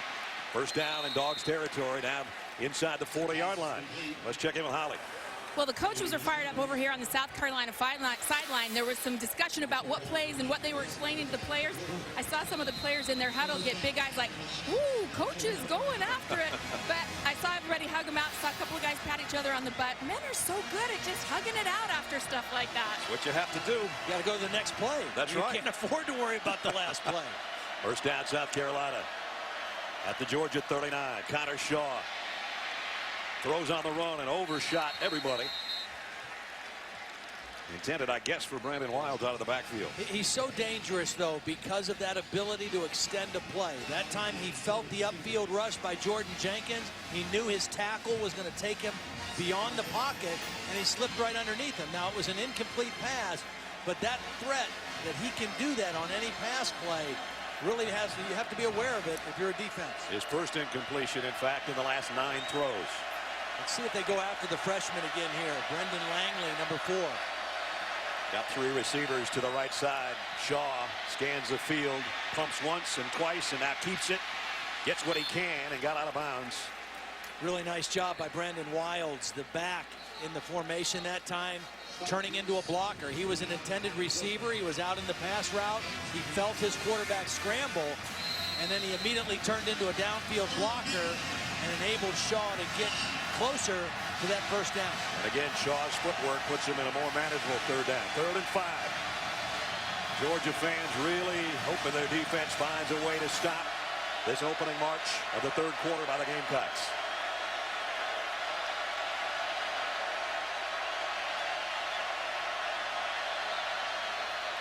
Shaw throws incomplete, intended for Anderson, the tight end. So they do get the stop. And again, this is kind of no man's land out here at the 35-yard line. Do you punt? Do you stay out there and go on 4th and 5? Steve Spurrier will make that decision right here. I think earlier in the game he went for it because he felt like his defense was having trouble slowing down Georgia, and he felt like he needed to match points. Now the game's even, but you're right, he's right in that dangerous ground. He's going to put the ball in Connor Shaw's hands, his senior quarterback. They picked up a 4th and 2 in the first half. This is 4th and 5. Georgia's going to blitz this time. Shaw in trouble. Runs out of it. He'll keep it and get the first down and then some. Again, lost the ball at the end, but he was down. Picked up 9 yards on a 4th and 5, rather. Wait a minute. They just said Georgia football. Well, Connor Shaw is saying I was down, which obviously it was ruled a fumble, so they can review this. Again, the presence of Shaw. He felt Harvey Clemens come upfield. He stepped right inside him. Now, was he down before the ball comes out? Maybe not. I don't know. It looked like Herrera punched it out before the knee was down. That is a bang-bang play right there. And it was ruled a fumble on the field, so it has to be compelling evidence to overturn the call on the field. Again, indisputable evidence. You see his left knee, but the ball's already on its way. The ball's out before his knee hits. And Georgia's offense is on the field. But again, this is under review. He had the first down. It was a great decision to leave the pocket and run when he did.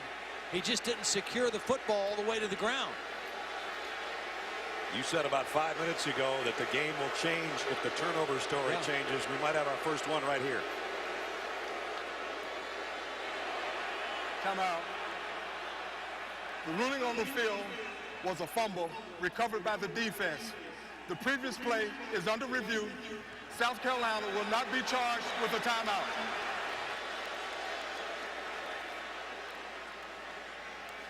Well, I don't think the fans will be booing for too long because this call is going to get upheld.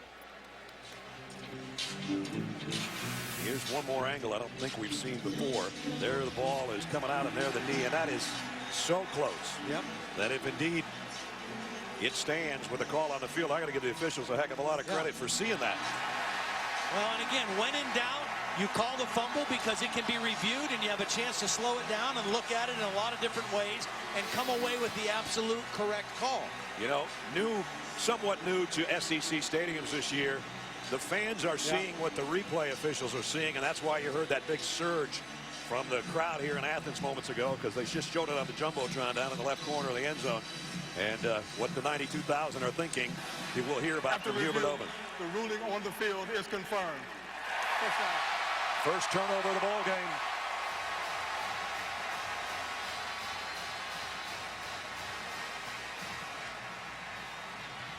At the Georgia 25-yard line. That's the first miscue by number 14 today.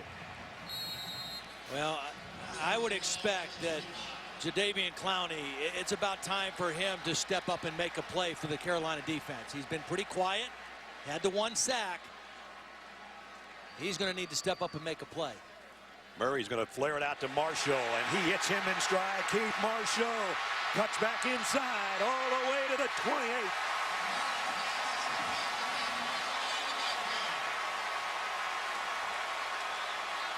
A 48-yard pass play. Clowney came inside. They got a block on a linebacker. Actually, 2 defenders ran into each other, the corner and the safety, and nobody was on the edge of the defense, and Marshall turned a short pass into a long gain.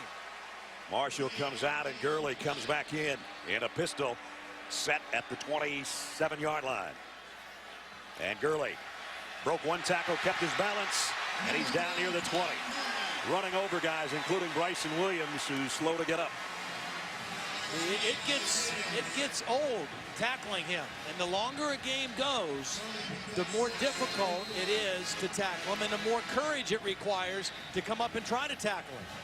Williams is going to have to come out. He's still down. Gurley a carry away from another 100-yard game, and he's fired up after that last run. I think he'd rather have a 6-yard run where he runs over a couple of people than some of those long ones.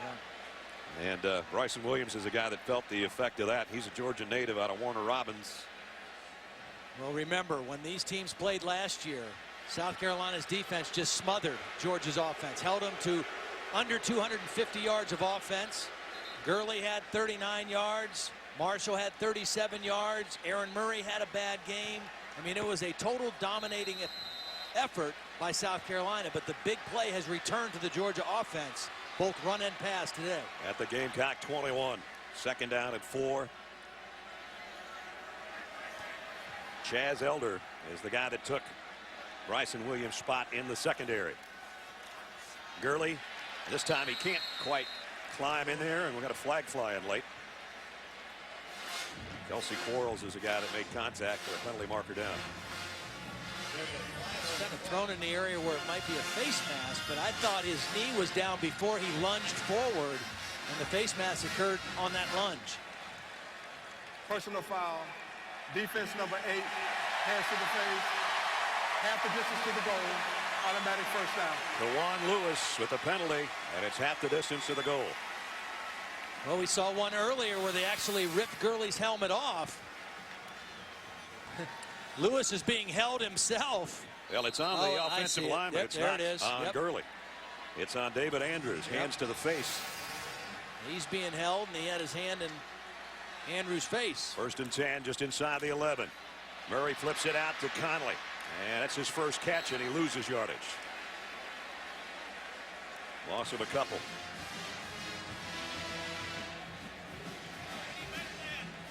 Chris Conley, it's 4 catches on the season. And again, Georgia playing without Malcolm Mitchell, who tore his ACL last week in the loss to Clemson. He'll be out for the season. And we wish him well in his rehab. Keep an eye on Arthur Lynch down here, a big target on the inside of the offense. Gurley can't get away this time. Jadeveon Clowney holding on for dear life.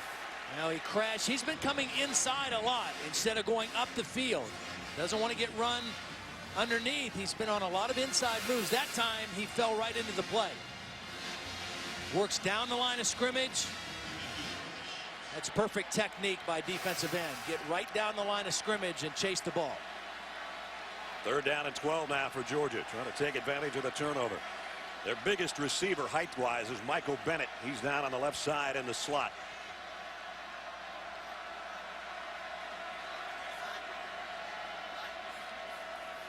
Murray, here comes the heat. Down he goes. Corner blitz. Actually, it was the outside linebacker, the Spur player, Marcus Roberts. Yeah, the right tackle, John Theus, couldn't get outside. Well disguised and a well-timed pressure from the outside. The tackle couldn't react quick enough. And again, sometimes when you're so concerned about a guy on the other side, Clowney, you forget about what happens on the other side. And that was a well-timed and well-executed pressure. A little bit of pressure on this guy. Patrick Belis made his first field goal from 22, but this one's 15 yards deeper. 37-yard kick, and it's good. So they did get 3 out of that fumble recovery. The first turnover of the game gives Georgia the lead back with 8:03 to go, 3rd quarter. Dogs 27-24. Powerful conference in college athletics will live on a new network. Traditions found a new home, the SEC Network, launching in August 2014. For more info, go to getsecnetwork.com. And the last 7 BCS national champs have come from the most powerful conference in college athletics, including 3 of the last 4 for Alabama. Todd and I had opportunity for a quick conversation with Commissioner Mike Slive here at halftime, in attendance with 92,000 others here at Athens today. Colin Barber to kick. Sean Carson waits back deep. And this one's a knuckleball line drive. Carson fields it at the 10, cuts back to the middle of the field, and got buried at about the 23-yard line. Connor Shaw, only 1 mistake so far today. Other than that, the senior from Flowery Branch has been exceptional. He's bought time with his legs and saved some first downs, several in fact. And then he's used Nick Jones to his very best advantage with a couple of touchdown tosses in the 2nd quarter. One in the right corner of the end zone and one in the left. And then here's the only mistake. That fumble a few moments ago led to Aaron Murray to Keith Marshall on a long pass, and then the field goal moments ago that gives Georgia the 3-point lead. And this is where you count on his experience and his leadership to move on to the next play. Forget that one. Get your team going again. He fakes the throw after the handoff to Mike Davis, who only got a yard. Damian Swan from the corner made the hit. So midway through the 3rd quarter, number 6 team in the country trailing number 11, 27-24.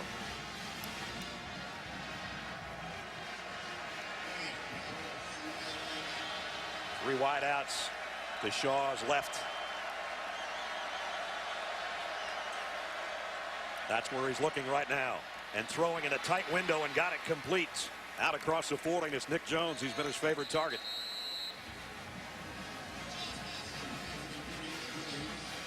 And Mike Davis is down in the South Carolina backfield.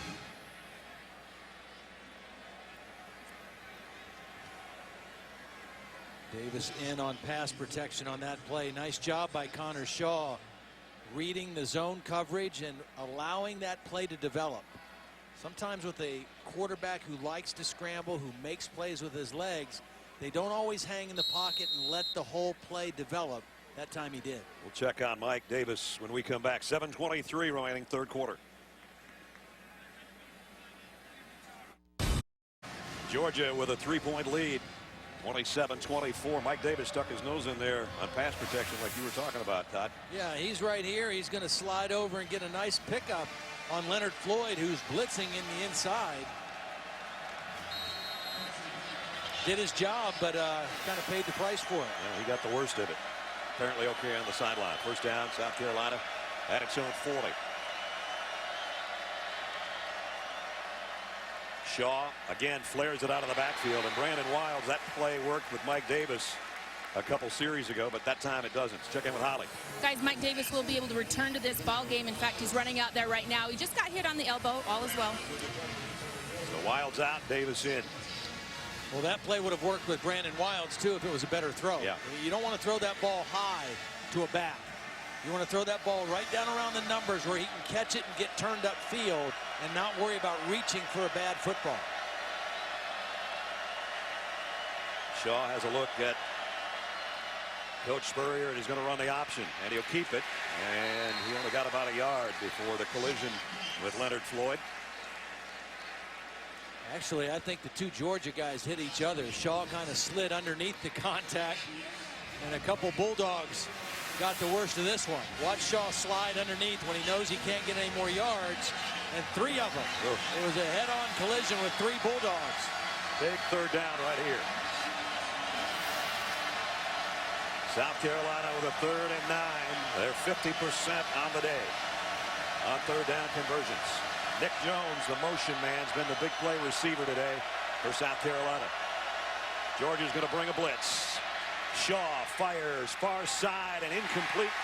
And Bruce Ellington, I think he lost it in the sun. That ball was well thrown. It was the correct read. And Bruce Ellington completely lost it in the sun. That's exactly the angle he would have seen, actually, obviously out of the shadow there. Georgia came with the blitz. It was man coverage with a free safety, and he went to the right guy, and Ellington had no idea where the football was. What a break for Georgia. Lynn Swann used to tell me, if the sun's in your eyes, catch the sun. That time he didn't get his hands in the right spot.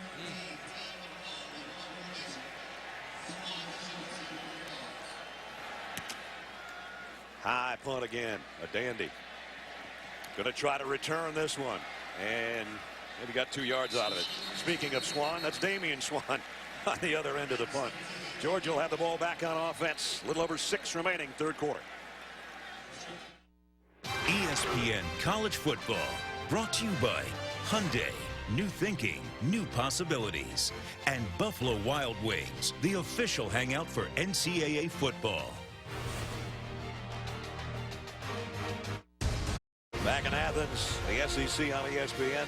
Brad Nessler with Ty Blackledge and Holly Rowe and our ESPN crew. Georgia leading by 3.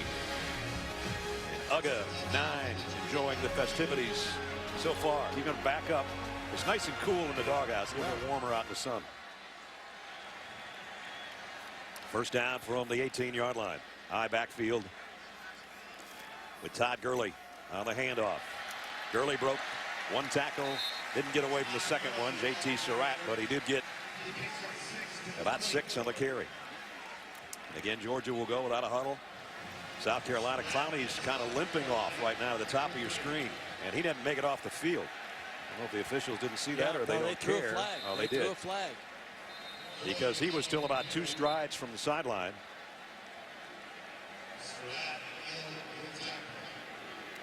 So that's going to give Georgia an automatic first down, I think. He had a guy step on his ankle in practice on Tuesday. I was over there on Wednesday, and he was hobbling around a little bit, but not missing too many reps. Substitution infraction. Defense, number 7. 5 drops from the previous spot. The result of the penalty is a first down. And again, I was mentioning it as he got over there about a stride away, very small stride, before Murray got the handoff to Gurley. And so an automatic first down for Georgia. And now he just winced in pain right there, again on the sideline trying to walk it off. Meanwhile, Georgia's got a first down at the 29.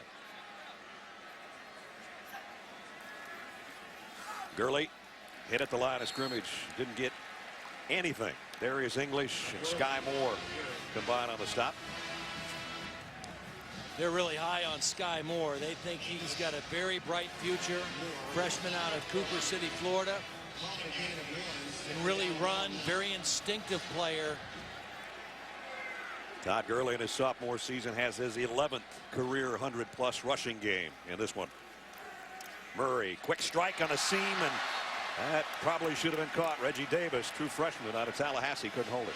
Now Davis getting some action in the game again because some of the injury problems at wide receiver. This is a perfectly thrown and perfectly timed pass and needs to be caught. I mean, that's another first down conversion on second down. That should have been caught. Michael Bennett's been quiet today too as a wide receiver. Clowney's back in there, lining up on his right defensive end spot where he spent the majority of the day, maybe all day, I guess, huh, Todd? Yeah, he hasn't moved anywhere other than there. Third down for Georgia and long. They're going to bring an extra body off the corner. Murray's going to throw that way, and caught by Conley. Chris Conley went up high and got it. Pick up of 14.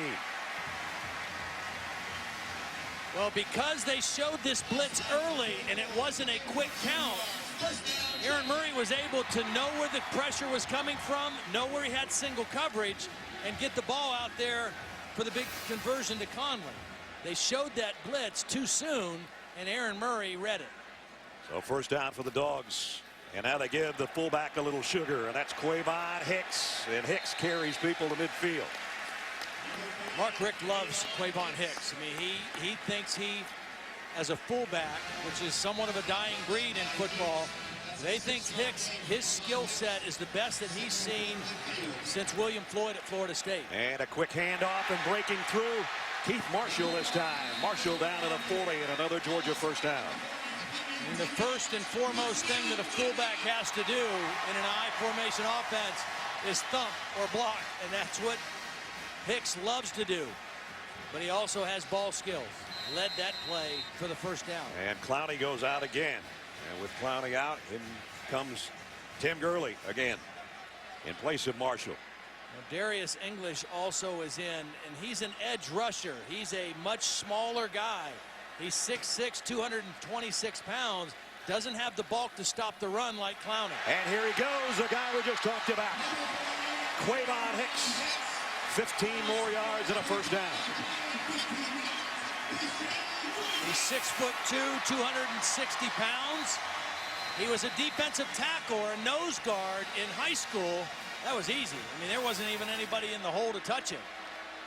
Georgia with a first down at the South Carolina 25. And now it's Gurley. And Gurley for 5 more, maybe 6. Check in with Holly quickly. Jadeveon Clowney on the bench, wincing in pain. He keeps grabbing the right arch and top of his right foot that was stepped on at practice on Tuesday.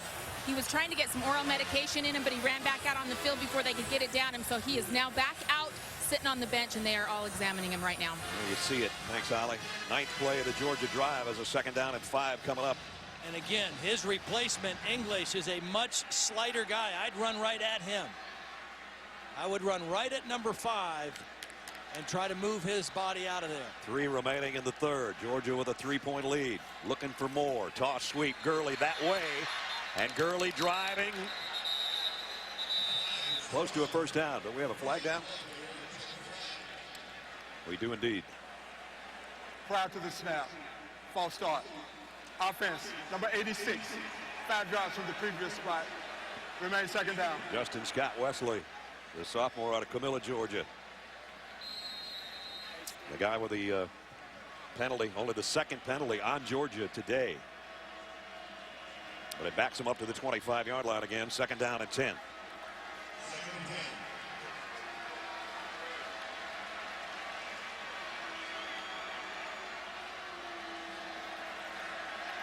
Murray looks to the sideline against South Carolina, brings up extra bodies at the line of scrimmage, and now backs it up. And they give it to J.J. Green, true freshman. See, the Georgia coaches are right next door to us. Mike Bobo, the offensive coordinator, is upstairs. So Aaron Murray is, they're calling a play at the line of scrimmage. Then they're going up there and seeing what the defense lines up in, and then they're changing it. That's why we're getting down inside the 5-second mark most of the time on the play clock. They're trying to get the absolute perfect call for the right defense. 3rd down and 6. Murray, quick throw out on the flat, got it to Michael Bennett. Finally, Michael Bennett, who we've been calling for today, has a catch, and it's a big one on 3rd down. Beautiful block by Arthur Lynch, the tight end. He was out there, the lead blocker. You got to get the first guy blocked. Watch number 88. Get a block right there, and enables Bennett to get up to the 1st down. He also gets a block downfield from Conley, but the Lynch block got him the 1st down. And it's 1st and goal for the Dogs just inside the 10. Gurley back in behind Quavon Hicks. Again, give the ball to 3 and see who wants to tackle him. This time they do a good job of gang tackling. Got a yard, maybe 2. And Clowney coming back in, but he's got a hitch in his giddy up for sure. Clowney has 1 sack today. He's altered a few plays, but playing right now on a bad foot. Georgia's got a 5-minute drive going, and if they close this out with a touchdown, they would be in good shape with a quarter to play. Well, Clowney replaced Chaz Sutton, so he's lined up on the left side now. The first time he's not lined up in his normal position. Gurley didn't even get a yard that time, I don't think, and Clowney was part of the tackle with Coen Lewis. He lined up on the opposite side for the first play of the game, and boy, did he explode into the block. Ran right by Arthur Lynch and was part of the tackle. We've got a Georgia player still down. I think it's Canarius Gates, the left tackle, who normally would be blocking Clowney, but in that alignment he was on the other side. Senior out of Grantville, Georgia, and they're going to work on him, and we'll check when we come back. That is not a good look for Georgia fans, as Gates being helped off. He got rolled up on that last play on the right knee. Going to see it on the left side of your screen, and that just happens in that mess on the inside. And they have shuffled their offensive line through the preseason several times, and now Mark Beard is going to be in that spot, I guess, and Colton Houston will stay on the right side. I thought maybe they'd flip-flop those two. At any rate, Georgia's got a huge 3rd down. 13th play of the drive, and I know they don't want to settle for 3. And we'll see if South Carolina can get a stop here. And Clowney is still on the left defensive end working against Colton Houston now. Aaron Murray in the shotgun. Rolls to his right, wants to throw it to the end zone, and does, and got him. Todd Gurley, touchdown.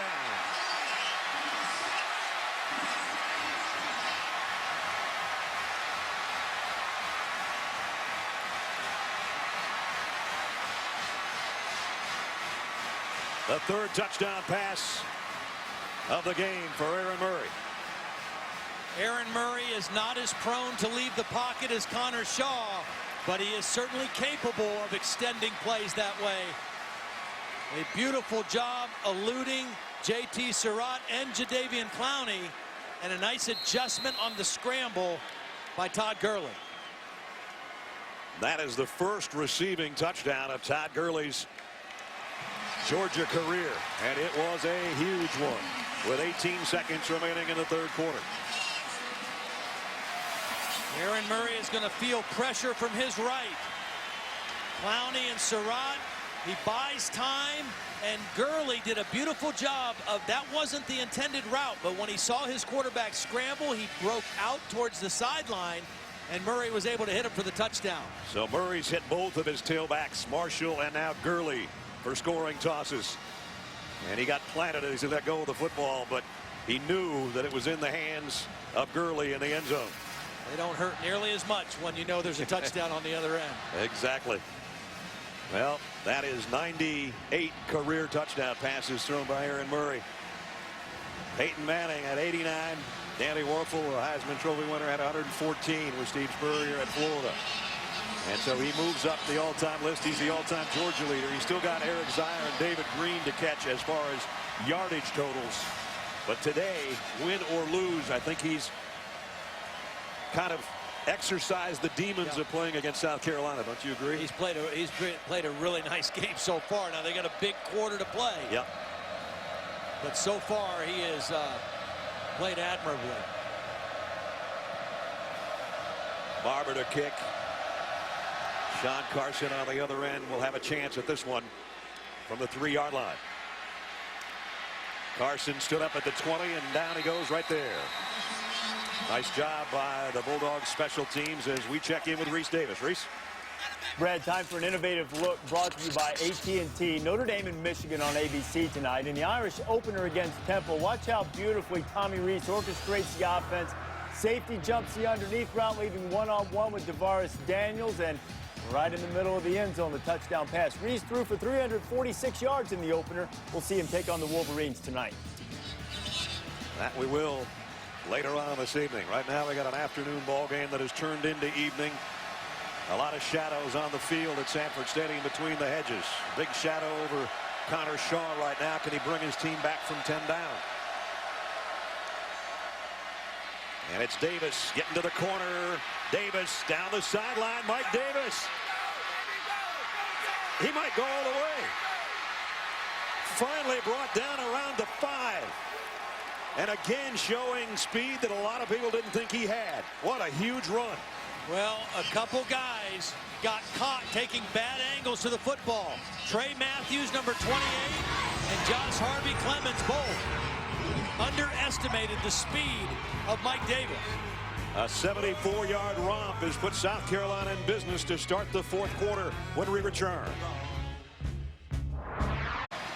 34-24, another 75-yard run by Mike Davis, second in 2 weeks, Todd. Well, you're going to see two guys for Georgia that take bad angles to the football. As they pursue this play, watch what happens to freshman Trey Matthews and sophomore Josh Harvey Clemens. They both underestimate the speed of Mike Davis, take bad angles to the football, and he's able to turn the corner. And that's something that Georgia worked specifically on this week, taking better angles. That time, it didn't work. His first 75-yarder was a touchdown against North Carolina. His second has set up his team first and goal at the Georgia 5. Shaw gives it to him again. And a tough 2, maybe 2.5.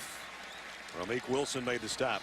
Nice thing for Davis after that long run. The quarter ended. He had a chance to catch his breath. Catch his breath.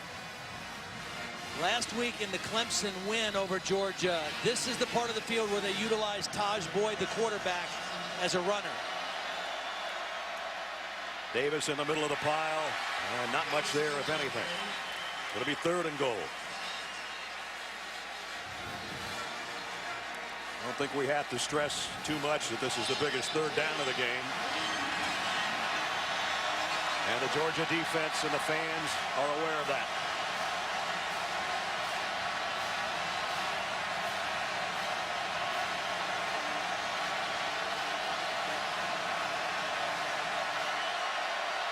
Shaw moves his tight end Adams over on the right flank. And he's going to run that way and pitch it to Davis, who cuts back inside, and he's in. Touchdown, South Carolina. Tough run. Great second effort by Mike Davis. Really great decision by Davis to turn his shoulders straight ahead and plow his way into the end zone. If he tries to take this all the way to the corner, I don't think he makes it. But watch him make the decision to square up and just try to drive through arm tackles into the end zone. Power running by Mike Davis at the goal line. I don't think they're going to say Marcus Who in Columbia, but he's done a pretty good imitation of Marcus Lattimore, who's a San Francisco 49er now. Marcus is probably watching this game if he can, and I'm pretty sure he's proud of number 28 and what he's done today. Big touchdown, capping an 80-yard drive. Extra point is wide left. It was a bad snap. The snap was low. It was bobbled briefly, and they weren't able to get it down cleanly. And I think Steve Spade tells the entire story right there. Ryan Culbertson is the snapper. Patrick Fish is the holder. And you think this is supposed to be automatic? Well, it's not. A huge play right there. Now South Carolina knows they'll need a touchdown.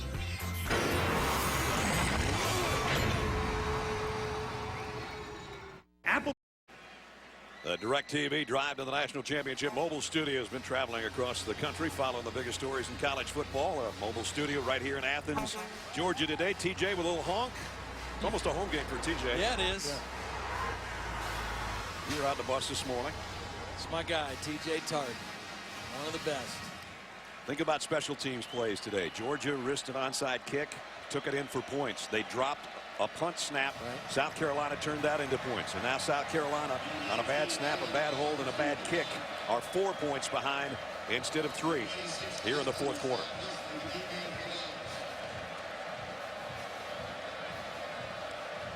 Landed hard to kick.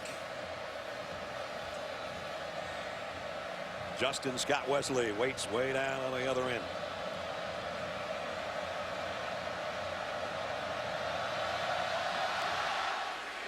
He's going to have a chance at this one. From the 2. And he's not going to make the 20. Let's check in with Holly. Georgia's weapons on offense have gone down. Kenarius Gates, their starting left tackle, is out for now with a right foot injury. They were examining the top of his foot and his ankle and his knee. He's got 2 big bags of ice on either side of his knee. But even a bigger story, Keith Marshall, their running back, the backup to Todd Gurley, a left knee bruise. They have fitted him with a little brace that goes under the kneecap, and he's walking gingerly here on the sideline, not sure if he can return. That looks like he won't, Holly. Thank you. And that means more pressure on Todd Gurley to carry the load. Not that he hasn't already. Dogs just outside their own 18-yard line with a 4-point lead. Murray, quarterback draw or a broken play. I don't know what that was. That looked like a draw. Aaron actually ran more as a freshman, and they tried to reel him in a little bit. He makes some big plays, but they wanted him to stay in the pocket more often, and we've seen very few runs out of him in his senior season so far. But he did lose about 10 pounds in the offseason, dropped his body fat, wanted to be quicker. But he's had a sensational game to this point. But he's still got a long ways to go. And he's going to be flushed and wants to throw on the run here too. And it just looks like confusion on that side of the ball the last couple of plays. Just weird looking.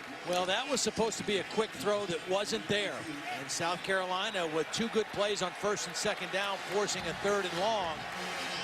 Aaron Murray wanted to throw that quick. It wasn't there and tried to extend the play with a scramble. And if South Carolina could get a 3 and out here, momentum might, even though they're behind, momentum could be shifting a little bit their way. 3rd down and 8. Murray in a shotgun, Gurley with him, 4 wide receivers for Georgia. South Carolina thinking about a blitz. And now they think there was motion, and there was a flag. I think this is going to be on Georgia. For the snap, false start, offense, number 3. 5-yard penalty from the previous spot. Still 3rd down. Well, they say Todd Gurley jumps early. I think it could have been anybody on the offensive line, too, on that side. There's a long snap count, and that's kind of hard to hold in there. Remember, Aaron Murray on the last drive came up with some big plays on 3rd down. He's got a handful here, that's for sure. 3rd down and 13. He hasn't made any mistakes today so far either. He doesn't want to do it here. Murray flushed out of the pocket by Clowney. Throws on the run down the sideline, man wide open. And it's Justin Scott Wesley, and he's gone. Touchdown, Georgia.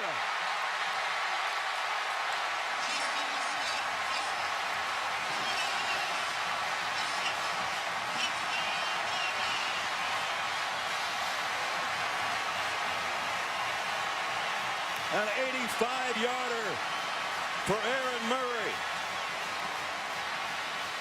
He hasn't left the pocket as much as Connor Shaw today, but when he has, it has paid off big dividends for him. He threw the touchdown pass to Gurley. When he was flushed out by Clowney, he's flushed out again, and he throws a deep touchdown pass. Big plays off of scrambles. Patrick Velas with a point after. It's good. 13 minutes to play, and Georgia has taken an 11-point lead. And they do it on the right arm of senior quarterback Aaron Murray. His 4th touchdown pass of the day.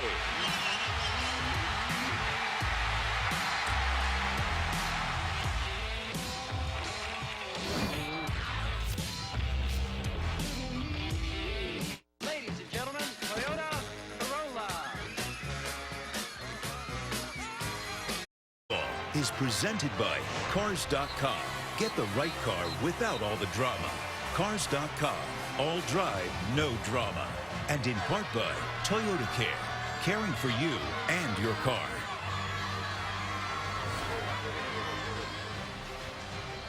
The Georgia faithful lit up with a 41-30 lead here in the fourth quarter. And Aaron Murray, 4 touchdown passes to 4 different receivers. Without his favorite target, who was hurt the first game, Malcolm Mitchell. Just a brilliant performance so far by Aaron Murray. Spreading the ball around, reading the coverage, playing with poise, leaving the pocket when he needs to, and making big plays outside of the pocket. And how about 6 out of 7 on third down passing, including that 3rd and 13 that went for 85 yards and a touchdown.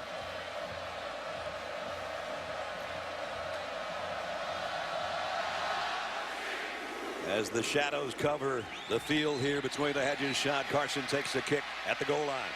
Got the corner across the 25, bounced out of bounds around the 27-yard line, and Todd takes us back to the touchdown. Well, it was a great play by Murray, but a mistake by South Carolina. Now, this right here is T.J. Gurley. The reason he's playing is because safety Kadritrix Marcus separated his shoulder in the North Carolina game.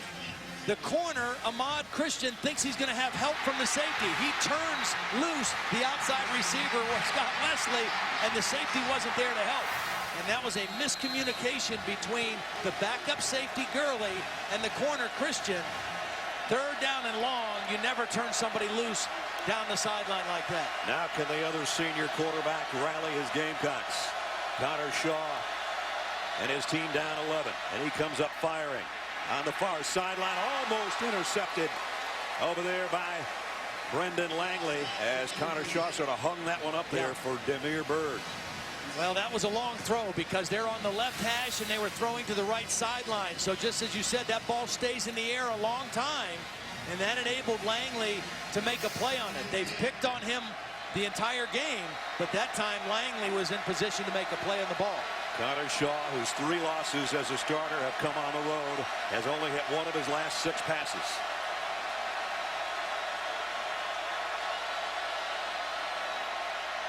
He hits this one, though, perfectly, and it's Shaq Rowland. Is that his first catch of the day? I think so. 16-yard pickup. Very, very quiet. I expected him to be much more involved in the offense. He's got single coverage on Langley. Good read and throw by Connor Shaw. He was the player of the year in the state of South Carolina a couple of years ago. Highly touted wide receiver, but only caught 5 balls last year. And that's his first one today, but it's good for a first down. Gamecocks at their own 43-yard line as we're under 12.5 minutes.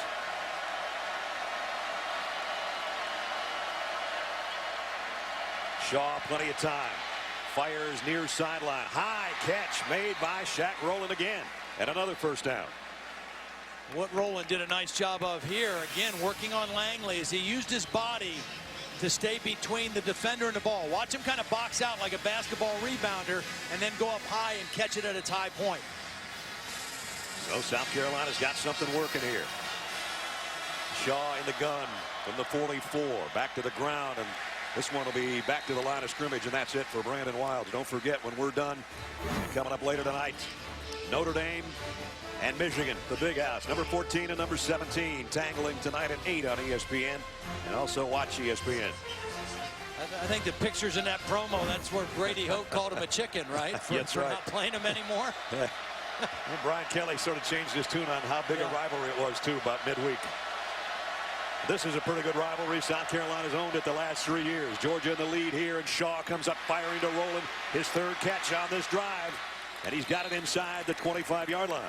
The reason I thought that last score by Georgia was so important is I think if either team is more susceptible to fatigue here in the fourth quarter, it's Georgia. South Carolina played on a Thursday night. They had 2 extra days of rest and recovery. Georgia played on the road at night and didn't get back from Clemson here to Athens until after 3 in the morning. So at this point in the game, if either team is going to be fatigued, Georgia is more susceptible. Gamecocks at the Dogs 25. Shaw set to fire again, and now running to his left, looking for people to help him with a block, and he gets good yardage. Picked up about 6 before he's run out of bounds.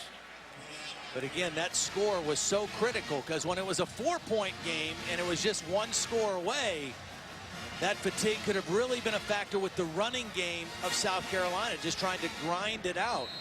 But that touchdown makes it 2 scores, and South Carolina can't just pound the football running it. They're going to have to score twice and mix run and pass. Shaw had 14 carries last year against Georgia. He's got 14 more for 70 yards here today. Going to throw a middle screen to Davis. Davis runs right past his blockers and past the Georgia defenders as well, and he's got it 1st and goal at the 8-yard line. And the guy that helped on the tackle looks a little bit gassed, as Todd was just talking about, and that's Herrera, the linebacker. Mike Davis is a much better football player than I anticipated that he was. He ran for 115 yards in the opener last week, but he also had a long run to kind of set that up. But he looks good. Gamecocks 1st and goal at the Georgia 8. Shaw pumps and now keeps it. Whatever he saw, he decided the better of it and tried to get back to the line of scrimmage. Sterling Bailey put him down there. I think they were trying to go outside to their tight end. They had him lined up.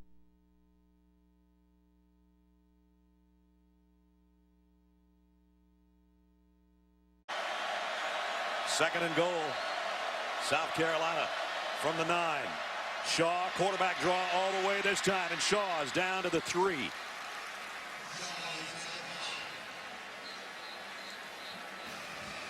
And a hush over the crowd here at Sanford Stadium. Well, and you're wondering if Steve Spurrier now, he knows he's got to score twice. If they score a touchdown, they'll go for 2 to try to make it a 3-point game. If they don't get it in here, does he go ahead and take the 3 right now? I think he probably will. We're about ready to find out. 3rd and goal.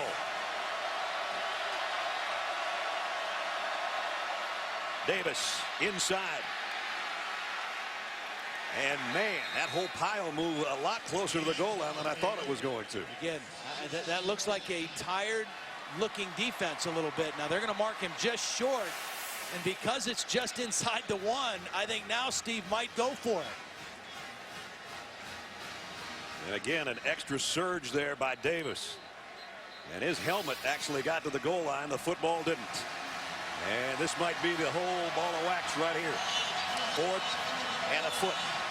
Now remember, they've had a couple high snaps. They can't afford a high snap right here from Clayton Stadnick. Shaw in the gun. On the option, the pitch. They didn't get there. Georgia with a goal line stand.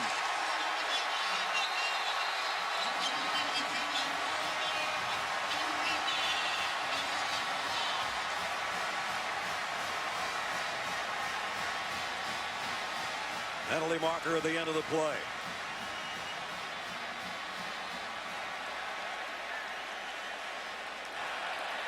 After the play was over, personal foul, unnecessary roughness, number 56 on the defense. Half the distance to the goal, 1st down.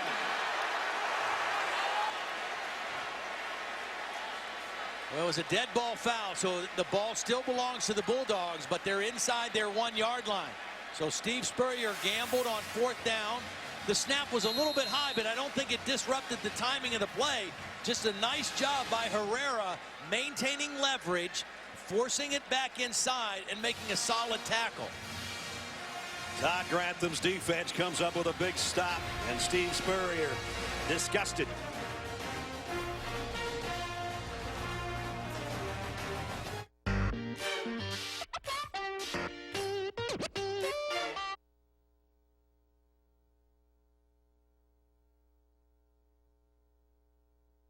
No foul. It was a dead ball foul, and here made that call. You'll see number 56 just come in and, well, just jump on somebody, I guess. And that makes it half the distance of the goal. And as Todd said, they're inside their own 1-yard line. If I'm Georgia, I give it to Quavon Hicks and say, go get us a couple, because they're in a bad spot right here. Gurley's the tailback. Bad spot for Georgia's offense inside their own 1-yard line. They'll move Lynch, the tight end, and trying to draw Clowney and company off. Clowney thinks it's on Georgia. Georgia thinks they did pull him off. Georgia moved first. False start. Offense. Number 64.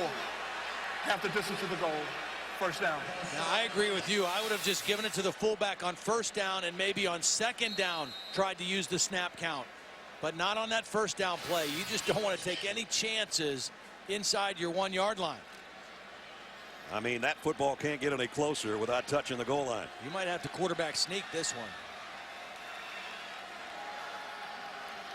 Again, same formation. Murray trying to draw him off again. Gurley in the end zone trying to bring it out. And he maybe got to the 2. That's about it. South Carolina electing to go for the touchdown on that 4th down. And then playing the percentages that, hey, if we miss it, there's still 8 minutes left in the game. And if our defense can get a stop here, we'll get the ball back in really good field position. Now Georgia does have just a little bit of breathing room, Ledge, at the 2 yard line. And the danger of South Carolina trying to bunch up there, if Gurley breaks a tackle, he might go 99 yards for a touchdown. They fake it to him, and the pass is to Hicks, the fullback wide open, and rumbling out to the 25. 23-yard pickup on his quarterback to the fullback. Nice call. Second down. You got a little breathing room on the Gurley run, so you fake it to him and slip the lead blocker out into the flat. And again, we see the skills of Hicks with the ball in his hands after the catch. 7th different receiver Aaron Murray is used today. And Georgia in a huddle right now for one of the few times today because they know that the clock is one of their allies right now. If they can keep drives going. 309 yards and 4 touchdowns for Aaron Murray and a first down at the 25-yard line. Todd Gurley, and he did almost break into the secondary, and TJ Gurley made the tackle. Well, I think it's even though Marshall is hurt and you got to go one more down the depth chart, if you give this guy a break, I think you got to feed it to Gurley as much as he can run it right now, because again, he's a difficult guy to tackle in short yardage type situations. He takes care of the football, and you trust him. And then if you want to go play action and try to throw the football, that's set up pretty well too. 2nd and short. A yard to go at the 34-yard line. And it's Hicks, and he's got the first down, and he's taking Gamecocks with him for the ride. TJ Gurley holding on, but the big 260-pounder has got another first down. Very similar to the LSU fullback that we saw last week, J.C. Copeland. Yeah. They're powerful. They were defensive linemen in high school. And Hicks was actually here at Georgia for their football camp, and he was recruited as a defensive lineman. And they didn't think he was tall enough to play defensive tackle or nose tackle. And the offensive coaches said, hey, we'll take him as a fullback. I mean, he can play fullback. He's going to get a breather, and they'll bring in Merritt Hall, the other fullback. And they're blessed to have a couple of good ones. Hall's a good one as well. 1st and 10 Georgia, and we're under 6 minutes. Gurley got away from Clowney, cuts back to the inside, and picked up 3 more. Well, what a drive. Inside their 1 yard line. They get the tough couple of yards by Gurley, then the play action pass, and now they're almost to midfield. And now with Gurley coming out and Keith Marshall being banged up, as Holly told us, they're going to bring in Brendan Douglas, I think, just to play in the Georgia backfield for a play or so. Well, and the biggest thing Douglas has to be aware of, having not carried the ball much in this game, he's got to take care of the football. Be secure with it. The freshman out of Augusta, Georgia. And he's in there in the Georgia eye on 2nd and 7. Puts both hands around the ball and breaks free. And runs over a couple of would-be tacklers. How about that?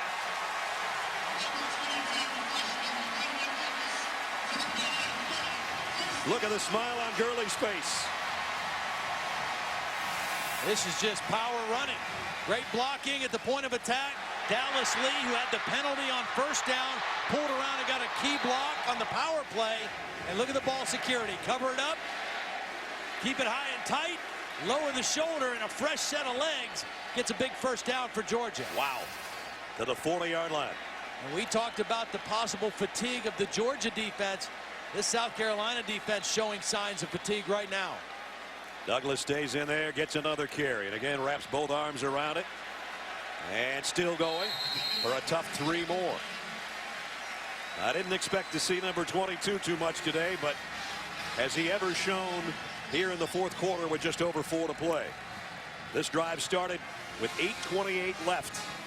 And now it's the 8th play of the drive, and they moved it from their own 1-foot line down to the South Carolina 37. And the thing is, Georgia doesn't need points here. They would be just perfectly content to keep eating clock and making a couple first downs and put all the pressure on the South Carolina offense. 2nd down and 7. Lynch, the tight end, in motion in the Dogs' backfield, and Douglas tries to follow his blockers for another 2. And right now, if Douglas stays in, what he has to be thinking is protect the football, and if I feel like I can't get any more yards, go down, because the longer he stays up, guys are going to come in and try to strip the ball out. Get what you can get and then get down to the ground. You got a senior quarterback who has basically played a flawless game. Do you let him throw one here on 3rd and 5? His 3rd down has been his best down. I think you do. I really do. I would have total trust in Aaron Murray right now, because his decision making through this entire game has been outstanding. He's a great preparation guy. That's what Mark Richt and Mike Bobo both told us about him. He prepares as hard as well as anybody they've ever had. And he'll know what to do with the football here if they say to give him the green light to throw it. Going to wind that clock down as low as he can. 3rd down and 5. They're going to keep it on the ground. Toss sweep to Douglas. He didn't get there. He's about 2 yards shy. But as you mentioned, when South Carolina was stopped on 4th and 1, there was over 8 minutes left in the ball game. Now, as Georgia looks at a 4th and 2, there's 2.5 minutes left in the game. And we've got a timeout. South Carolina stops it with 2:37 remaining. Big 4th down when we come back. South Carolina. It's their first time out of the 2nd half. With the clock operator, please reset the Only one has been. Georgia with a 4th down and a couple. Todd Gurley back in at tailback. If they get to the 30-yard line, they get a 1st down and continue to use clock until South Carolina stops it with another timeout. And now we have everything stopped. Georgia takes timeout. Georgia. It's the first time out of the half. A little bit unique. It's a good 30-second timeout. Well, it's time to tell you about our Discover Card Game Changer. And if there was anybody better on the football field today than number 11, I haven't seen him. Aaron Murray to Arthur Lynch, his first touchdown of the day. And then out in the flat, Keith Marshall, who got some great blocking, scored in the corner. And then decided to get his other tailback involved. First scoring reception for Todd Gurley. And then moments ago, huge play down the sideline to Justin Scott Wesley. Good for 85 yards and a touchdown. And Aaron Murray, who had 4 touchdowns 2 years ago in this game, but that was a 45-42 loss. This one, they're 2 minutes away from having a huge win. Well, and again, that thing that he's trying to erase, that mark on his career, his brilliant Georgia career, couldn't win in the big games against ranked opponents. Has an opportunity to lead his team here. 4th down, they've had 8 runs and 1 pass. I would expect run number 9 here. Especially with number 3 in there. And there's the toss to Gurley. If he gets a 1st down, and he does, Georgia's going to keep the drive moving.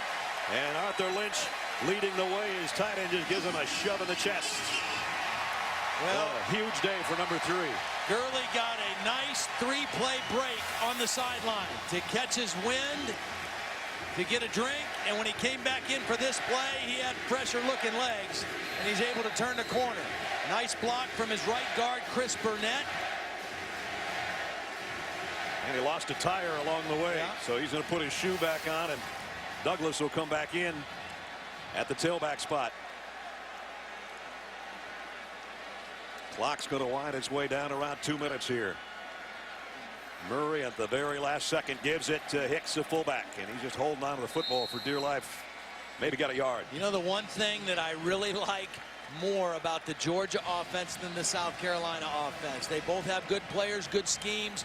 I like that Georgia can run a lot of their offense under center. They get those short yardage situations. They take the snap right at the line of scrimmage and hand the ball off to a back.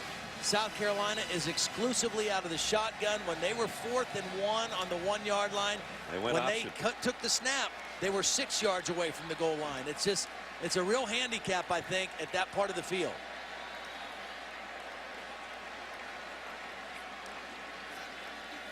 Brendan Douglas, toss sweep to the near side, and he bulldozes his way down near the 20. You see Hicks, number 48, right in front of him.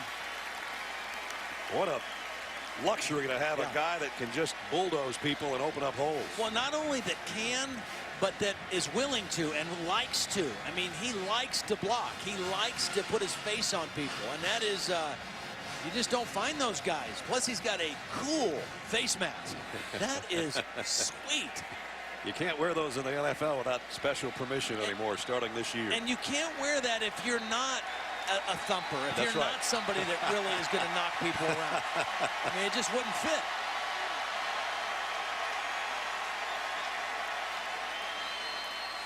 Gurley, delayed handoff. Looked like he didn't think he was going to get it. And got a couple out of it. That was a strange looking play. But we're down to 35 seconds. And the old ball coach, I guess, isn't going to stop this game. Georgia's going to start, though, to celebrate. 3 straight years South Carolina's had their number. And today, the number is Georgia's, 41-30. Georgia ran off the final 8.5 minutes of the ball game to win it. And the only undefeated SEC East teams right now are Missouri and Tennessee. How about that? That's a little strange. And Connor Shaw will have to live with this one, too. Another road loss, his 4th in his brilliant career. But Aaron Murray, it was his day today. Couldn't have played any better. 4 touchdown passes for the senior. And he can finally erase that bugaboo on his resume of not being able to win the big game against a ranked opponent. He told us that he watched the Clemson game on film 7 times this week. I wonder how many times he'll watch this one. He'll watch this one with a smile for sure. Mark Richt, the winning coach with Holland. Well, Coach, you opened the second half tied with them. What was the turning point in your mind? I don't even remember. Just everybody kept playing hard. Murray made a couple plays. We ran the ball much better. Our offensive line really did a beautiful job, even on the last drive, to be able to finish the game like that. They could have scored a couple times if we didn't just finish the game. So just real proud of everybody. How do you describe that defensive stand at the goal line to prevent that score? It was amazing. It was awesome. I mean, that's why you keep fighting. That's why you just keep on fighting and keep believing. And, you know, they're young. They definitely don't know what they're doing yet, but they'll fight. That's a good thing. What stood out in your mind about your senior quarterback, Aaron Murray, today? Well, you know, he made some plays. He got knocked down a couple times, but he didn't flinch. Really did a good job of directing our run game. It was really fantastic. How do you describe the way your team bounced back from that Clemson loss? Well, I don't know other than you got to go play the next game. And we knew we were playing a great team. A team we hadn't beaten in 3 years. And I'm just glad we got it done. Thank you, Coach. Thank you. For the first time in 15 years, Georgia had to play back-to-back ranked opponents. 1998, the last time they did it. And they've done it here today and won the second go-around, this over number 6 South Carolina. Holly's with a hero of the day. Well, Aaron, you guys are up. You have a chance in this game, but you're starting on your own 1-foot line. What's going through your mind in that moment trying to start that drive? We just got to get a first down. It's all about getting that 1 first down, give the punter some room if we have to punt the ball eventually. And our guys just kept pounding all day long. Offensive line, just unbelievable job tonight. You get your first win against South Carolina in your senior year. What was different for you tonight? Just a lot of energy. The whole team brought energy all week in practice and all day tonight, or all tonight. So just a great game all around.